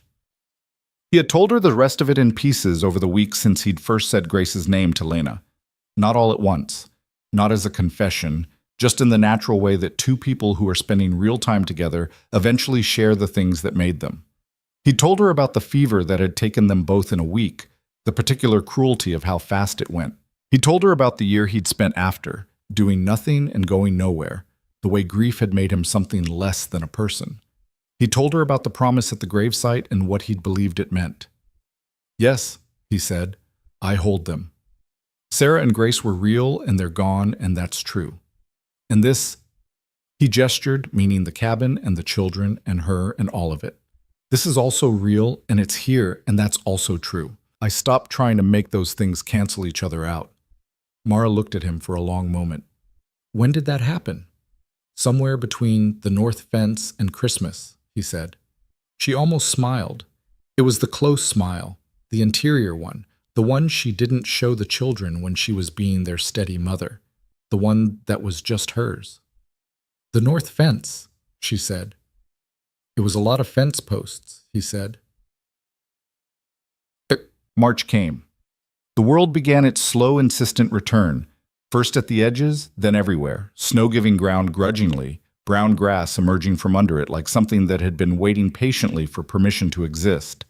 The creek ran high and loud with melt. Cutter and the ranch's 2 surviving horses moved to the south pasture during the day and stood in the pale sunshine with their eyes half closed, doing what horses do when winter loosens its grip. Ethan fixed the south pasture fence. It took 4 days, working alongside Noah, who had by this point stopped testing him with pointed questions and had moved into something else, a working relationship that had the shape of what it actually was without either of them needing to name it yet. Noah handed him rails. He tamped posts. They talked about the spring planting, about the stock they'd need to rebuild, about what the upper pasture might carry once the ground dried. "Do you know ranching?" Noah said one morning, driving nails into a cross brace with the precise efficiency he'd developed. "Some," Ethan said. "Enough to be useful. Not enough to pretend I know more than your mother." Noah snorted. "Nobody knows more than Mama." "True." A pause, working. "She's going to need help with the planting," Noah said, in the tone he used when he was saying something he'd thought about for a while and had decided to say anyway. "Tom Briggs is going back to his sister in Billings when the case is over. He told her last week." "I know." "So?" Noah drove the last nail flush. "You staying?" Ethan looked at the fence line stretching east along the ridge, the ponderosa pines above it standing tall and quiet in the March morning, Thomas Dalton's timber, his children's inheritance, the thing he had died protecting. "That's not my question to answer alone," Ethan said. Noah looked at him directly. "I'm asking you," he said. "Not Mama. I'm asking you." Ethan looked at the boy, 11 years old, trying to be the man of the house in the way of boys who have been shouldering something too heavy and are slowly, carefully learning to put it down only when someone worthy steps up to share the weight. He'd been watching Ethan for months, running his calculations, arriving apparently at a conclusion. "Yes," Ethan said. "If I'm wanted, yes." Noah looked at the fence. He picked up the next rail. "You're wanted," he said, in the matter-of-fact tone of a boy who has made a decision and sees no reason to make a ceremony of it. They kept working. Halt. The trial of Judge Caleb Harlan, called in the Helena Territorial Courthouse on the 14th of April, lasted 9 days and ended with a conviction on all primary charges: fraud, conspiracy, illegal appropriation, obstruction of federal process, and complicity in the murder of Thomas Dalton. Whitmore was convicted on 5 counts. Sayers, the timber company agent, took a plea that put him in the territorial prison for 8 years. 3 members of the cutting crew who had not cooperated received lesser sentences. Garrett Sims, the foreman, received immunity in exchange for his testimony and left the territory. Harlan was sentenced to 22 years. He was 60 years old. He received the sentence in the same controlled stillness he'd maintained throughout, and was led out of the Helena courthouse without looking at the gallery where Mara sat with Ethan beside her. Mara had insisted on attending the sentencing. Ethan had driven her to Helena in the ranch wagon, a 2-day trip, the road finally passable, and Garrison had arranged accommodation. The children had stayed at the ranch with Lena in charge, a responsibility she'd accepted with the composed authority of someone who had been preparing for it since January. When the sentence was read and the room broke apart into voices, Mara sat very still, very oryx. She had her hands in her lap, and her eyes were forward, and she was doing something internal that Ethan didn't interrupt. He sat beside her and let her have it. After a while, she said, "It won't bring him back." "No," he said. "I knew it wouldn't. I knew that from the beginning." She paused. "But there's something, knowing it was seen, that it was named correctly, that it didn't just disappear into a county record as an accident." She looked at the front of the empty courtroom. "Thomas didn't disappear. That matters." "Yes," Ethan said. "It does." "He would have been glad of the 9 days," she said, with a small private sound that was almost a laugh. "He would have read every word of the transcript. He would have stayed up nights going over the details." She paused. "He loved getting things right." "He did get it right," Ethan said. "He just didn't get to see it." She turned her head and looked at him, and whatever she saw in his face made her reach over and take his hand. Deliberate, unhurried, not an accident this time, and hold it for a moment. "Thank you for finishing it," she said. He held her hand and didn't say anything, because there wasn't anything to say that would add to what was already fully present in the room between them. And they had both learned over the preceding months that some things were diminished by words rather than completed by them. Bochum. Spring arrived at the Dalton Ranch the way it always arrived in Montana. Not gently, but with the blunt insistence of a season that had been waiting and was done waiting. The fields came alive in the particular urgent green of northern springs, that vivid, almost painful color that made everything look new regardless of how long it had been there. The creek sang. The ponderosa pines on the ridge shook off the last of winter and stood in the morning light with the massive, patient presence of things that had seen a great many winters and expected to see many more. Ethan planted the south field in the first week of April, working the ground with a hired team from the Clearwater farm, turning soil that hadn't been properly worked in 2 seasons. It was hard work, physical and repetitive, and exactly what he needed, and he worked it with the focused satisfaction of a man doing something real with his body while his mind settled into the new shape of things. The new shape of things was this: he was still at the Dalton Ranch. He had moved from the pallet by the fire to the bunkhouse in February, a formality that the children accepted with the philosophical flexibility they brought to most things, but which had mattered to him, a question of rightness, of not taking more than he'd been offered yet. He ate with the family, he worked the land. He was present in the evenings when the children did their lessons, and Mara read aloud from the 2 books she owned, and the fire went low and warm, and the cabin held its circle of light against the dark. He was happy. He recognized it slowly, the way you recognize a smell from a long time ago. Gradually, and then all at once, and then with the particular quality of something that has been present for a while before you noticed it. He wrote a letter to the cemetery in Abilene, not to anyone, just to the place. He asked the caretaker there to see to the maintenance of the plot, and sent money for it, and said what he had to say to Sarah and to Grace in the private language of a man addressing the most important people of his life. And he told them he was well, and that he had found something he hadn't been looking for, and that he thought they would have understood. He didn't expect to stop missing them. He didn't try to. Missing them was part of who he was and always would be, and it had its right place in him now. Not eating him alive from the inside, but present and acknowledged and carried with dignity. The grief had become something he held rather than something that held him, and he thought of Mara saying, "How do you hold both of those things?" and thought, like this, carefully, without pretending either one isn't real. It was Caleb who said it. Ethan should have expected it and somehow didn't. He'd been so focused on being useful, on not taking more than was offered, on letting things move at the pace they needed to move, he'd stopped tracking what Caleb was tracking. It was an evening in late April. The children had eaten, and Lena and Noah were in the loft working on their letters, and Ivy was teaching Daniel a game with pebbles on the floor by the fire, and Rose was in her cradle almost asleep, and Mara was at the table mending a shirt, and Ethan was at the other end of the table cleaning his bridle leather in the comfortable silence that had become their evenings. Caleb climbed up onto the bench beside Ethan and sat close, the carved horse in his hand as always, and watched the bridal work for a while in the way he watched everything, with complete quiet attention. Then he said, without preamble, the way he said everything, "Can I call you Dad?" The room did not go silent because Ivy and Daniel were still doing their pebble game and didn't hear, and Rose was almost asleep and didn't care. But Ethan felt the question land in him with the weight of something that had been building for months and had finally said itself out loud in the simplest possible words. He looked at Caleb. The boy was looking back at him with those creekwater eyes, open and direct and without strategy. Just a 5-year-old who had decided what he wanted and saw no reason not to ask for it. Ethan heard the mending stop at the other end of the table. He didn't look at Mara. Not yet. He kept his eyes on Caleb. "You have a dad," he said gently. His name was Thomas. "He was a good man." "I know," Caleb said. "Lena tells me about him. He could ride anything." He turned the horse in his hands. "But he's not here, and you are." A simple arithmetic, the logic of a 5-year-old, clean and unarguable. "You should talk to your mama about that," Ethan said. Caleb looked past him at Mara. Then he looked back at Ethan with the expression of a child who has already done the thinking.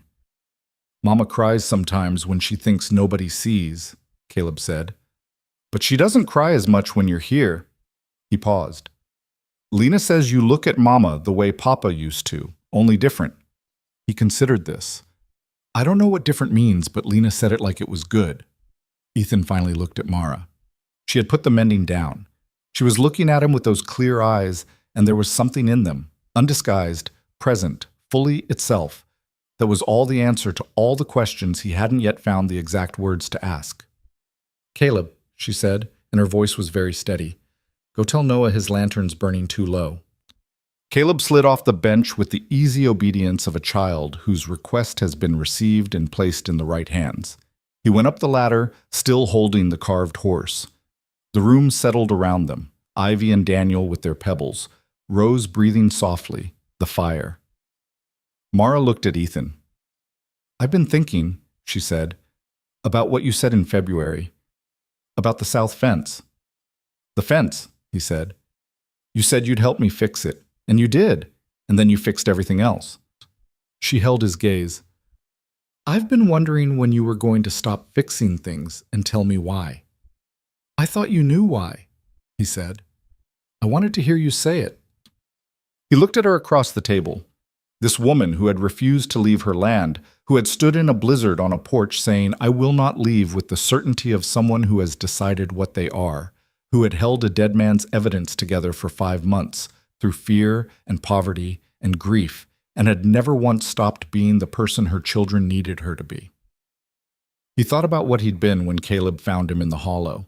The particular emptiness of it, the deliberate blankness, the long ride north toward nothing. He thought about the distance between that man and this moment, and it seemed enormous, and also, somehow, exactly one fence post at a time. "I want to stay," he said. "Not as a hired man and not as a neighbor. I want to stay the way Caleb said." He paused. "I know it's not simple. I know there's Thomas, and what his children are owed, and what you're still carrying. I'm not asking you to set any of that down." He held her gaze. "I'm asking if there's room for what I'm carrying too. Here, with you." The fire settled. Outside, the April night was cool and alive with the sounds of a Montana spring, wind in the pines, water in the creek, the large quiet of a valley that had come back to itself after a long winter. Mara looked at him for a long time, not calculating anymore, just looking. "You've been here since January," she said. "Yes." "You fixed the north fence and the barn and the roof and the pump and the south pasture fence and the well chain, and you carved a horse for my son, and you brought me pine branches at Christmas, and you rode to Helena in the dead of winter and came back in 9 days like you promised." She paused. "You came back." "I said I would." "I know." She stood up from her end of the table and walked to his end and sat down beside him on the bench, close, and looked at him directly from a foot away. "I'm not good at easy things," she said. "I'm not a woman who says things she doesn't mean or means things she doesn't say." "I know," he said. "So when I tell you that I've been trying very hard not to need you," she said, "and that it stopped working sometime in February, and that I'm done trying, I need you to understand that means something permanent." She held his gaze. "I don't do temporary. I don't do halfway." "Neither do I," he said. "Not anymore." She held his eyes for another moment. Then she took his hand, the hand with the new gloves she'd made him, the hand that had driven posts and carved horses and held her through a federal hearing, and held it the way she'd held it in that courtroom, like something decided. "Then stay," she said. "Yes," he said. They were married in June, on a Saturday, in the yard of the ranch under a sky that was the deep clear blue of a Montana summer morning. Doc Aldridge came from town. Ellis came with his wife. Robert Henderson rode down from Billings with his family. Tom Briggs was there in his good coat. And a surprising number of people from Harlan Creek came. Not out of obligation, but out of the particular desire of people who had failed to act and were now given the chance to be present for something worth being present for. Lena stood beside her mother in a dress that had been her Sunday best and was now her sister's wedding dress, let out and rehemmed by Mara's own hands. And she held Rose on her hip and looked at everything with her clear, careful eyes. Noah stood straight in his good shirt and watched the proceedings with the expression of a boy arriving at the far side of something long and difficult and finding the view satisfactory. Ivy cried the happy kind of tears and didn't try to hide them. Daniel held Caleb's hand because Caleb had asked him to. Caleb stood in front of all of them with the carved horse in his shirt pocket and watched Ethan and Mara say what they had to say to each other. And when it was done, and when Ethan turned and looked at the children, his children, the words settling into place with the solid rightness of something that had always been true and was only now being named, Caleb walked forward through the yard grass and put both arms around Ethan's waist and held on. Ethan put his hand on the boy's back. He looked up at the ridge, the ponderosa pines standing in their long rows against the summer sky. Thomas Dalton's timber, protected and permanent and no longer anyone's target, just trees doing what trees do on good land. He thought about Thomas and what he'd built, the careful, patient work of a man who believed the truth was worth staying up for, and he thought that the best thing he could do with everything Thomas had left behind was to take care of it, the land, the children, the woman who had refused to leave any of it. Mara appeared beside him. She put her hand in his and looked at the same ridge. "He'd have liked you," she said. "I would have liked him," Ethan said. She leaned her head against his shoulder, briefly, then straightened because there were guests and children and a wedding breakfast that needed seeing to. And Mara Dalton, Mara Walker now, was a woman who managed the world in front of her rather than the one in her head. But he felt it, the brief weight of it, the warmth, the reality. The man who had buried his heart in a Kansas graveyard 2 years ago and ridden north toward nothing stood in the yard of a Montana ranch in the summer sunlight with a boy's arms around him and a woman beside him and 4 other children somewhere in the noise of the yard. And he understood, not in a flash, but in the slow, settled way he'd come to understand most true things, that a life did not have to be only what its worst moment had made it. He had ridden into a blizzard wanting to die, and a 5-year-old boy's frozen fist had changed everything. He had been wrong about what he deserved. He had been wrong about what was possible. He had been wrong, most of all, about the idea that a heart, once broken down to its foundations, could not be rebuilt into something sturdier and more honest than what it had been before. Caleb finally let go of his waist and looked up. "Dad," he said, just trying it, just saying it plain, the word landing in the June morning like something that had always belonged there. "Can we eat now? Ivy says there's cake." Ethan looked down at him. "Yes," he said, "we can eat now." He took the boy's hand and walked toward the table and the noise and the people and the summer morning, and behind him the pines stood tall on the ridge and the creek ran clear in its banks, and the south pasture fence held solid along its line, and everything that had been broken had been, one post at a time, made whole.